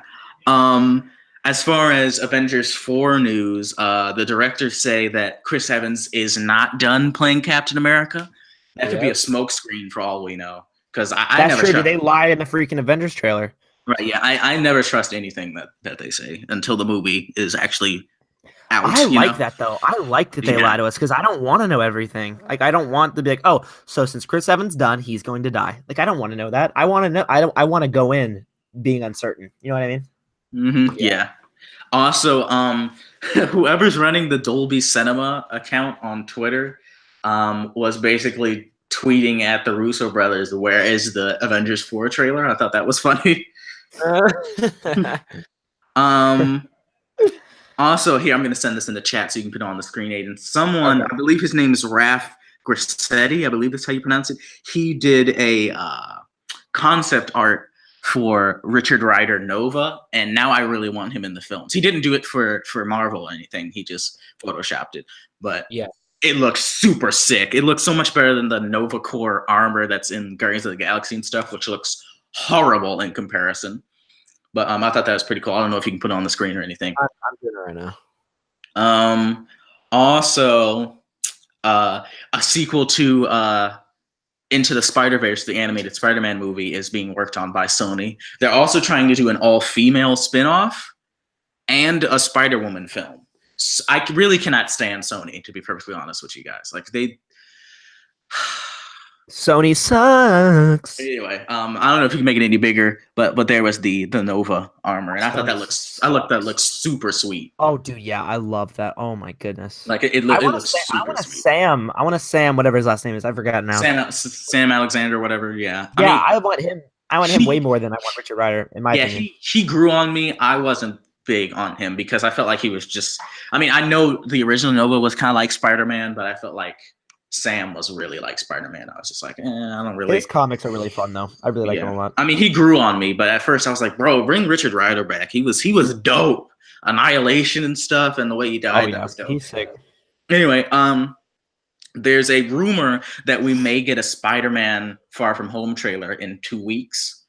I have no idea if it's true.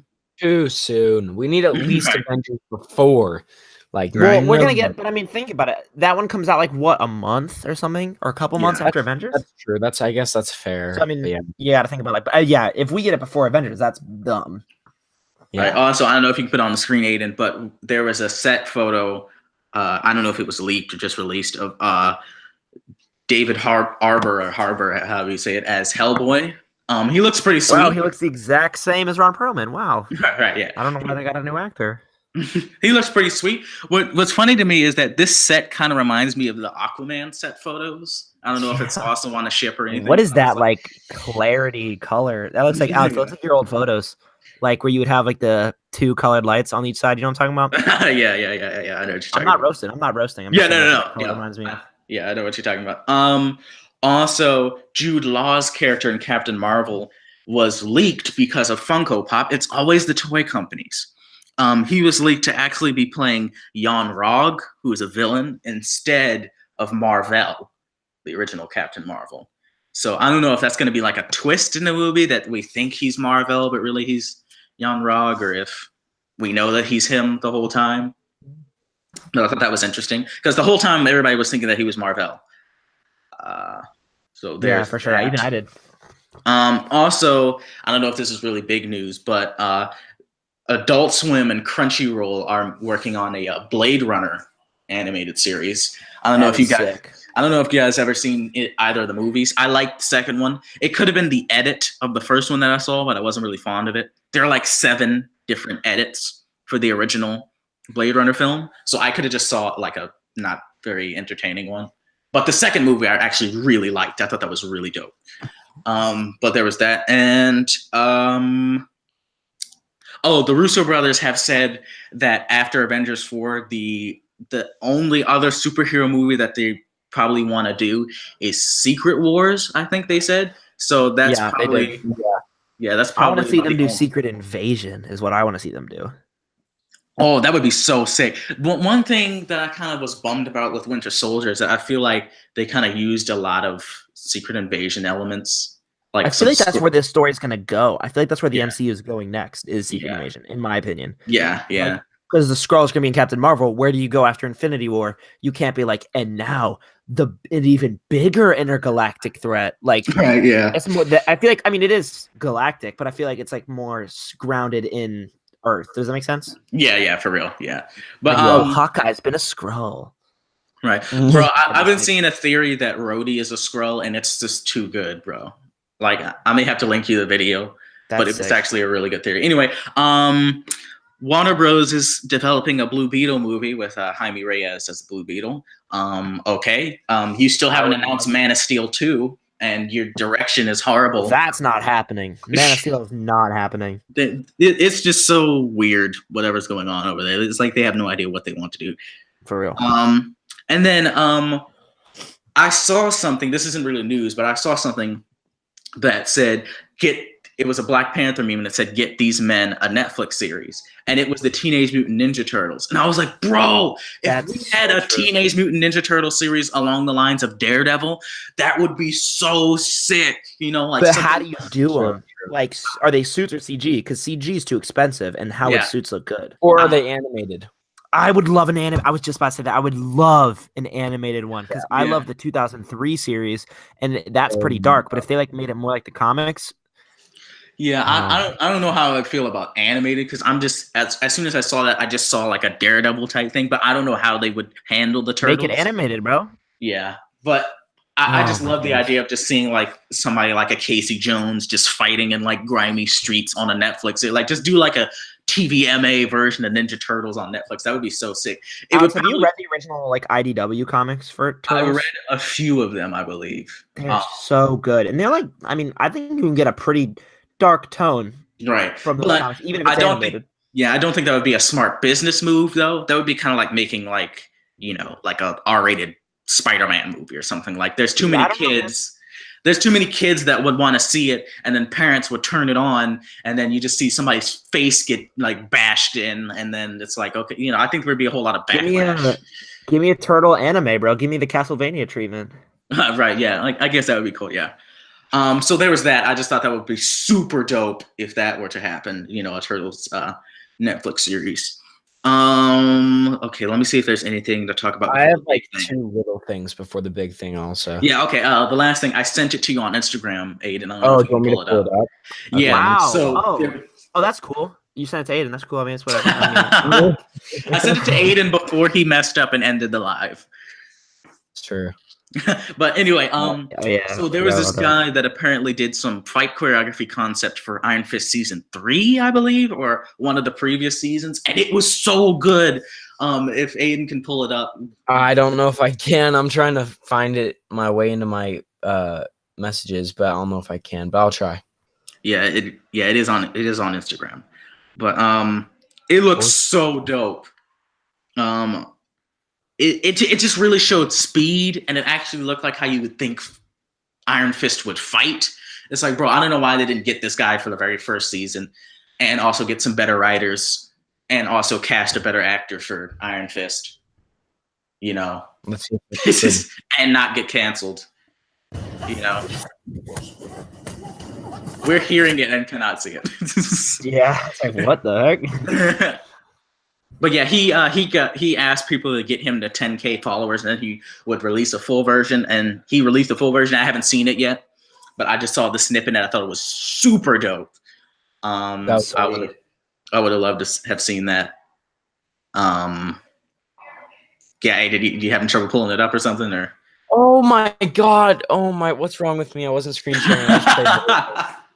I was like, bro, oh no, I thought someone like died again or something. I thought like, oh my goodness, I was so scared. He's like, oh no, someone just passed. I was freaking out. Oh my goodness, I was scared. There you go, guys. Sorry. Okay, it looks kind of blurry, but okay, maybe this is not the best view, but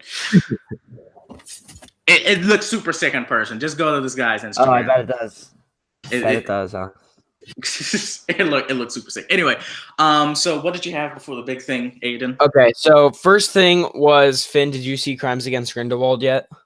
I haven't, but I want to see it like tomorrow or the next day.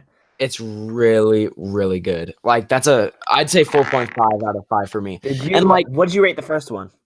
I really liked the first one just because it did something different. I didn't want it to follow like the kind of like the Harry Potter kind of movies and like try to be it.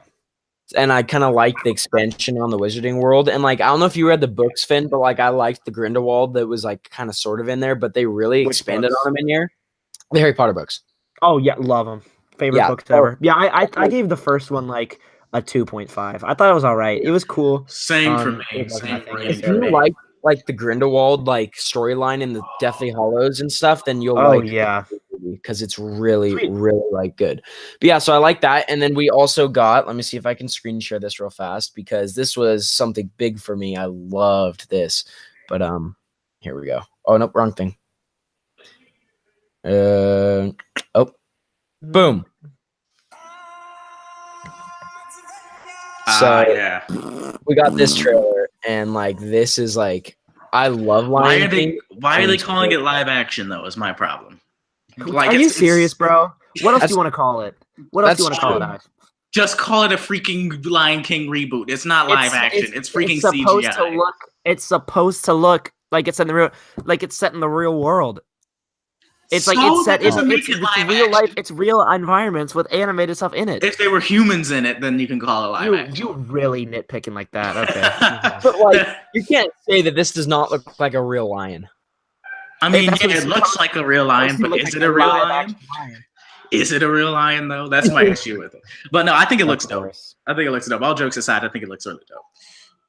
Yeah, so those are the only two things. But when I saw that trailer and like the music started, I was like, oh my God, I'm so hyped for that. So for the big news of the week, Netflix officially canceled Daredevil after 3 seasons. Boo is right. So freaking trash, bro. It was, oh my gosh. I mean, not the show. I mean, the cancellation. Yeah, for sure.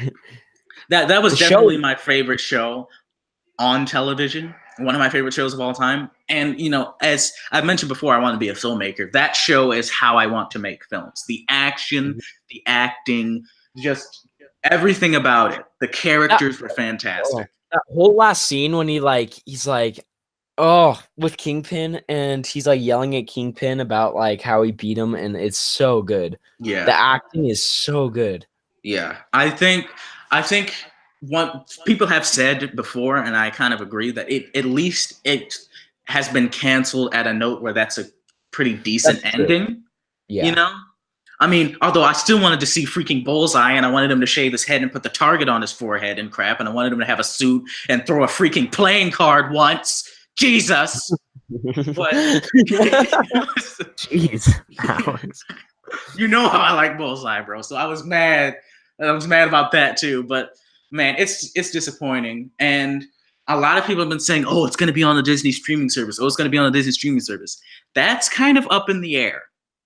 Because reason number one, they don't want anything over PG-13 on the streaming service. None of the Netflix shows qualify. Yeah, but I feel like Disney's gonna go a little like, because even Disney has movies that are like PG-13 at least. Like Pirates of the Caribbean is probably PG-13.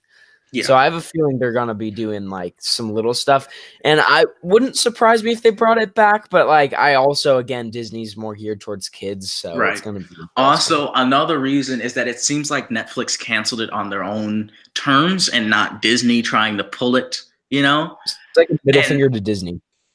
Right. It also seems like Netflix was just trying to get rid of the Marvel stuff because number one, because Disney's starting a streaming service, they're kind of viewed as competition. Yeah. So if they have any pull in what Netflix is doing, if your competition has any pull in what you're doing, you don't want them involved at all.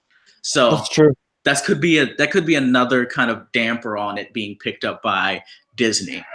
Also, it seems like someone from Disney has just flat out said that Disney at the moment does not want to do anything with those characters, which is also extremely disappointing. Am I the one?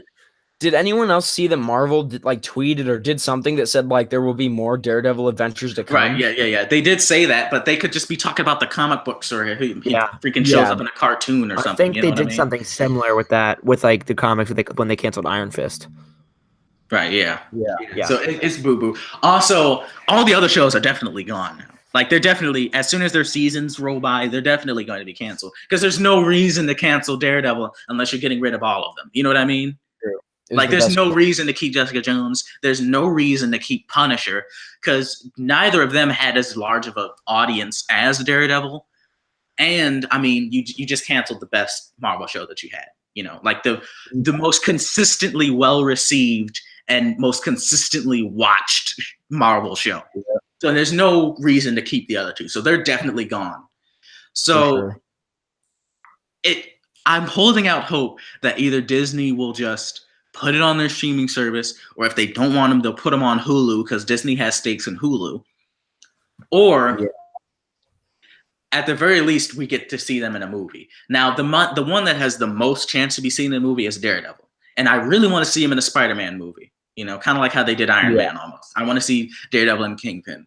But man, it's just wildly disappointing because that show was literally just like everything to me, man. Like, it's just, it's so disappointing. So good. It was like so good. At least it was 3 seasons of great television. If they canceled it after the first season or the second season, it would have been boo-boo. But at least we got 3 seasons of great television, you know?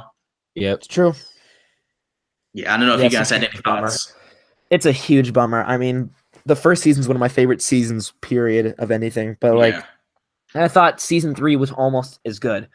It was just insane how good it was, and the fact that it's almost like a slap in the face that we get canceled after something. If it was canceled after season 2, I understand. Like, I don't think season 2 was as good, and so it's like, okay, the ratings are falling. Disney sees that it's not as good.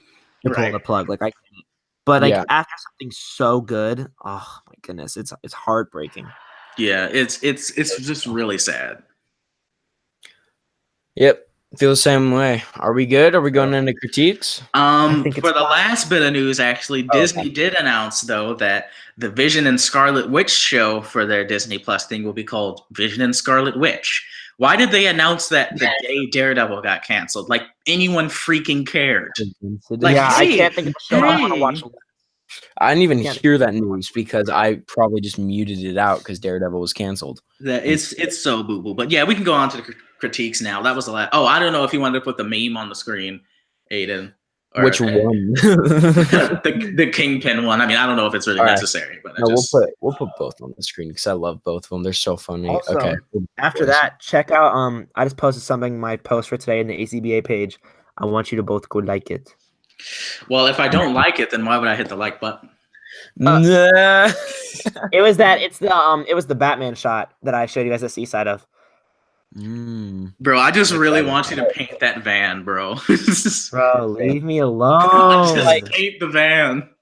I want to. Fine, I'll edit the. All right, here we go, guys. Let's see these dank memes me and Alex are sending because they're hilarious. I think you went too far up. No, yeah, I did. Okay, so I saw this one too. This is hilarious.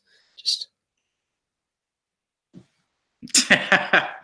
oh boy. So there's that one, and then there's exactly. And I'm trying to find the other one. I think it's this one. Yeah. Oh, why does it say? Oh, there we go. That was like Facebook. Yeah. Anyway, Facebook. I'm pretty sure this is hilarious to all the people that are listening to this and not watching on iTunes. Basically, it's Peter Parker or whatever looking at the Netflix thing, and it's like, no, please don't unsubscribe. Give me a chance. And then he's like, did you give Daredevil a chance? Yeah. About Daredevil. Did you give him a chance? I just realized we have to be better about like explaining, because if we're going to be on iTunes, if we're going to figure that out, people aren't going to be able to see this. I just realized that. Like, wait a minute. I did too. Okay, but anyway, critiques. All right, who wants to start? I think Finn, was it you? Right? I guess I will. Out here coughing up a storm. Let me pull it up. Here we go. Okay. Constructive critiques. I'm talking about, and we're going to blow through these. I'm talking about Spider_Criminal. One of my friends from Instagram, he submitted this photo, and I just thought it'd be something great to talk about because I think there's a lot to like on here. It's this shot of Spider-Man doing a really good action pose, actually, kicking Doc Ock in the head. And I really like the white hot. Most people honestly can't get down a good white hot while still keeping the figures looking normal.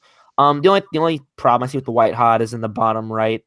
It looks like yellowish, so like it was kind of darker. But I think the pose is good. I think that it's really ambitious. I'd like to see more of Doc Ock. I wish his arm didn't get cut off, and sometimes that's not bad. Like, I don't care about seeing his feet. I don't mind that.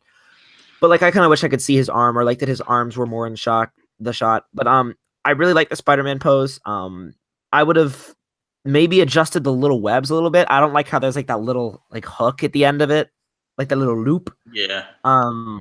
But yeah, Spider-Criminal is like the king of the Raimi Spider-Man suits. Like, he loves those stuff. So it's like, it's cool to see more Raimi shots on IG. Anything you guys like to add? Yeah, I actually really like the white hot and stuff and some of the poses. I think he could have maybe dramatized some of the poses a little bit. Like Doc Ock just kind of looks like a meme almost. He's like, not this again. Like his face. I think his head or his body could have been turned a little bit more just to look like he's actually being impacted. You know, he just kind of looks just kind of sad and sort of kind of upset that he's being kicked in the face, which I mean, I guess he would. Also, I feel like Spidey could be like a little bit more hunched. Like maybe, I don't know the articulation around the abs, but maybe just like a little bit more of like a crunch there. And maybe I would straighten out the right arm and I would probably bring it a little bit closer to the body, you know, because it seems very far out and bent. You know, I feel like if he's launching or if he's swinging, his arm would kind of be a little bit more straight. But yeah, I really like the white hot. I really like some of the poses here. I just think they could be just tweaked just a little bit. For sure. I agree with all you guys. I'm not going to add redundant, of course, ideas because you guys completely nailed the point home with all this stuff. Next, who's going next? I guess you can do mine since it's right underneath his. Okay, I assume yours is this one. Yes, this is by Young Zabuza. I don't even know. I'm not even gonna try and say it. Zabuza. It's a character from Naruto. Oh, okay. Yeah, I haven't watched Naruto. I still haven't. Young Zabuza figure. Okay. I actually think this is a pretty nice shot. There were a couple things I noticed. I think the red is a little too intense on the girl running. I feel like he could have either used some white light to dim that down or just use less on her. I feel like it's very intense, especially on her face. I also feel like it could have been darkened a little bit in certain areas. Like there's certain areas that seem very bright to me and other areas that seem very dark. Like the floor seems very bright, but the walls seem very dark to me.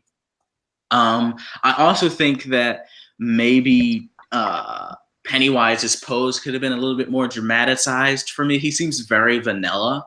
You know, he's just kind of waving. You know, I think for a character like that, he would be a lot more sort of explosive and energetic and very showman-like. So I think he would do something a lot creepier, like, I don't know, something along the lines of, and I know this is a totally different pose, but something along the lines of like his dancing pose where he was kind of, you know, kicking his legs up or something. You know, I think that would look very creepy, almost like he's following her or something like that. Also, I think, I don't know if this is just because there's not enough lighting or if this guy was holding the camera or not, but it seems kind of grainy and the focus seems a little soft in certain areas. So I think that can be improved on. Even when you're shooting dark shots, it's good to use a lot of light and sort of like dim your camera settings or whatnot. But I still think it's a pretty cool shot and a pretty cool concept. I don't know if you guys had any thoughts. Okay, I guess I'll go. I don't know if Finn was going to talk or not. Maybe not. Oh, I was just waiting for you. I'm sorry. No, you're good. Yeah, I completely agree with everything you were saying, Alex. I don't think there's enough light really in the back, or it could be that there's too much light in the front, so it's like kind of off balanced a little bit. Yeah. But I also kind of like it because it looks like it's kind of like one of those like little barely like flickering lights that are like kind of going. Yeah. Pennywise pose is okay, I guess. I mean, it's creepy for sure. I just don't know if it's fitting. I feel like he'd be doing something a little more dramatic if she's running away instead of just waving, you know? Mm-hmm. Yeah, for sure. Or at least maybe eating that like dead person, I assume, or something like that, hunched over it, or like for sure, yeah. Bloody him up with food coloring. I just feel like it doesn't really, you know, give it a good like, oh, I'm so scared. It's more of like Pennywise just waving. But yeah, I completely agree with everything you said. Right, and real quick, even something I noticed, even something as simple as a head tilt, I think could help this. Yeah, he's sort of like tilting his head a little bit, waving. Yeah, Finn, did you have any thoughts? Yeah, I like the effects. I like the person in the background. I like Pennywise's pose. I like the girl's pose. Yeah, just tone down the colors, maybe add a little bit different lighting, but I like it. Yeah. All right. Sweet. Aiden, you want to get into yours? Yes. So this one's mine. By That Geek Bob. Shout out to you. You actually do a lot of great photos. This was a Stan Lee tribute. I honestly really, really like it. The composition is awesome. The depth of field is really cool. Wish I could do it, but I can. Oh no, I can't. Okay. Oh my God. So composition. And the billboard in the back looks great. I think the couple things you could work on is maybe if you put an accent light in the bottom right corner, kind of that's like going up towards Peter, so like a red light like that. I feel like that'd look pretty cool.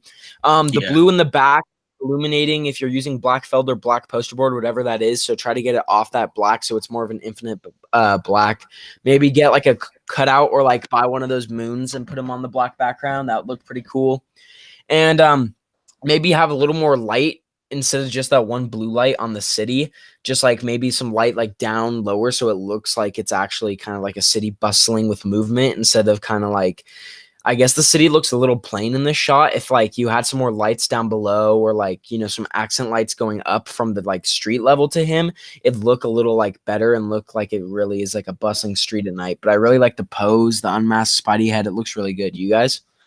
Yeah, I actually really like this. I think this has an opposite effect to the last shot, where I feel like this could have been a little bit darker, you know, because it seems like this is at night, and I feel like there's some very bright lights on Spidey, if that makes any sense. I also would have underlit this a lot more because he's on a building. I feel like a lot more light would be coming from underneath as opposed to just straight at him, if that makes any sense. I would also try and play with distance a little bit, like maybe I'd move some of these buildings closer to the camera than the others, because I seem I'm losing a lot of depth here that I think would work nicely. And I'd probably change from blue to maybe like a more yellow color just to kind of mimic like some street lights from below or maybe even the lights from the buildings. But I really like the composition here. I really like the pose. And I really want to get some buildings like these just to use in my own photos. But yeah, Finn, did you have any thoughts? I love the pose and gargoyle, and I love the mask. I need to get a good like unmasked like head. You know what I'm saying? Because every time I ever try to use the actual head, Boog's always like, it looks like a helmet. I'm like, yeah, he's right. I love the look of the blue, the dark blue. I just wish I would get a little bit more like some underlight. Like, what was that? What? It was like, brrr. I was like, oh, okay. Some noise. I don't know. We'll play it back. I'll hear it. But yeah, I would like a little bit more like colorful lights. Like something I've been trying to do is just kind of like do some like I'll put like a piece of tape over my phone camera, color it with a colored Sharpie, and then use that like underneath the figure to kind of give it a little bit of color. Yeah. But that's really fun. I think it's really solid. I can't really tell exactly what's going on in the back right corner. Is that the moon? It's smoke. Is that like smoke out of the chimney? Smoke. Yeah, I think maybe smoke. Yes, smoke. And also, is that a white? What is that white box on the bottom right? I have no idea. Yeah, but either way, I think it's a really cool shot, man. Just maybe adjust the lighting a little bit, but I think it's sweet. And the last thing I noticed. Oh, gotcha. Thank you. The last thing I noticed is maybe a little bit more blur on the buildings in the distance would also help with some of the depth and the distance. You know what I mean? Maybe adjusting the depth of field a little bit. Yeah, for sure. But yeah, okay. You guys ready to get into favorites? Oh yeah. Yeah. Who wants to go for first? favorites, guys, I like really have to go pretty soon. So if we could kind of go a little fast, it would be. You go first, bro, and then after we'll go. We'll take like 5 minutes. My favorite's this one by Magno Legends. The lighting looks superb in the back, and I just love the posing. And yeah, it's just a wonderful shot. You guys? Yeah, I love it. I really want to know what those cutouts are. Those look sick. I love the way that sky matches the lighting on Rhino's lights and stuff is so clean, and the way that it looks blue on the top left on Doc's like tentacle and stuff. Oh, so good. Yeah, love it.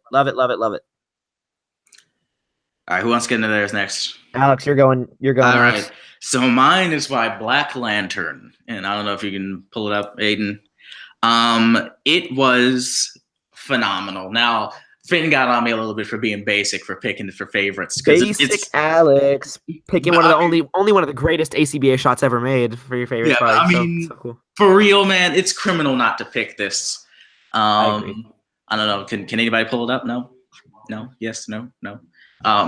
But it looks exactly like the game too, and that's what's really amazing to me.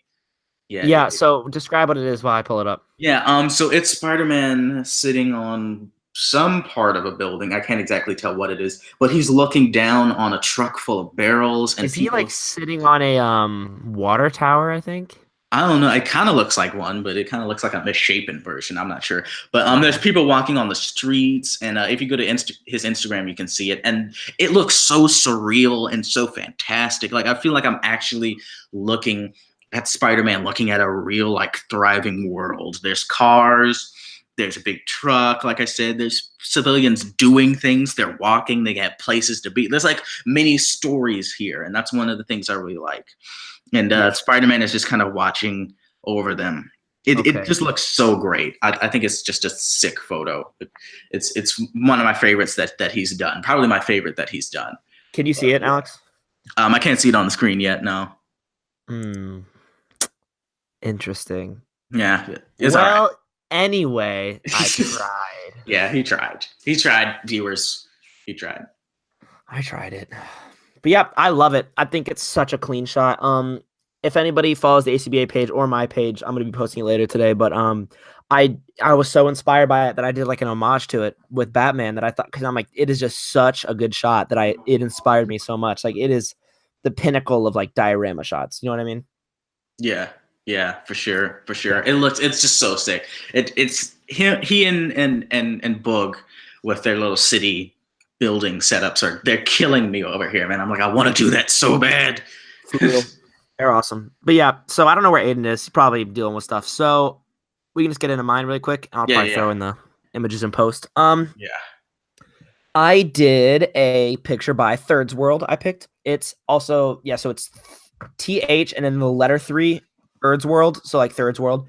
I love Ninja Turtles so much, and I think that they're very underused. In ACBA and his photography in general. And the way he uses these Reveltech ones, he is so good at it. His dios are so nice. He's actually hooked me up with one in the past. But like the way the green lighting with the red background with the blue on them is just so clean. It's so dope. Oh my goodness, that dio is incredible. Yeah. It's just so solid. The street trash and stuff. Like this also kind of gives me vibes of how I'd want a Teenage Mutant Ninja Turtles Netflix series to look. I mean, just look at it like that. Ooh, I really want that Netflix series now, bro. Yeah, like, I want an animated one. Yeah, I really want them to find a way to do a live action one just so I can see action like Daredevil. Yeah, but that photo is awesome, man. I mean, I love the trash on the ground, and the blues just giving me the effect. The blue light on them is giving me the effect that they're actually underground, and that's just light leaking in from the surface, which is just really awesome to me. So yeah, I think that's a dope shot, and I think their poses, they look like they're making the most fire rap album of 2018 in these poses. It's like Enter the 36 Chambers with Ninja Turtles. Right, yeah, it's like, oh boy, I'm about to turn that on right now. That's about to be sick, you know? Like, yeah, Protect Your Neck is definitely going on in this picture. Yeah, you know I mean? Oh my gosh, yeah, for sure. I just think he's super solid. I just wish we saw more like diversity of stuff. And I'm a hypocrite because my favorite thing to shoot is Spider-Man, which is the most seen thing ever. But yeah. Aiden, any thoughts on the shot? We're on the Ninja Turtle shot. Are we is that the last one or the second to last one? We're on the last one. This last one. All right, cool. Yeah, I really like it. I think it's a great photo. For sure. Yep. So basically, that's all we got for you guys this week. I'm super sorry that we dragged on forever, but I mean, I had a lot of fun. Did you guys have fun? For sure. Brian, yes. My man, Aiden. Yep. Yes. I'm about to say, I know you had fun. I had a good time. And honestly, thank you guys so much for joining us on the very 5th episode of the ShutterBugs podcast. I want to thank my co-hosts, Alex and Aiden. It has been a lot of fun, and we will see you all next week. But until then, keep taking toy pics and be good people. Goodbye.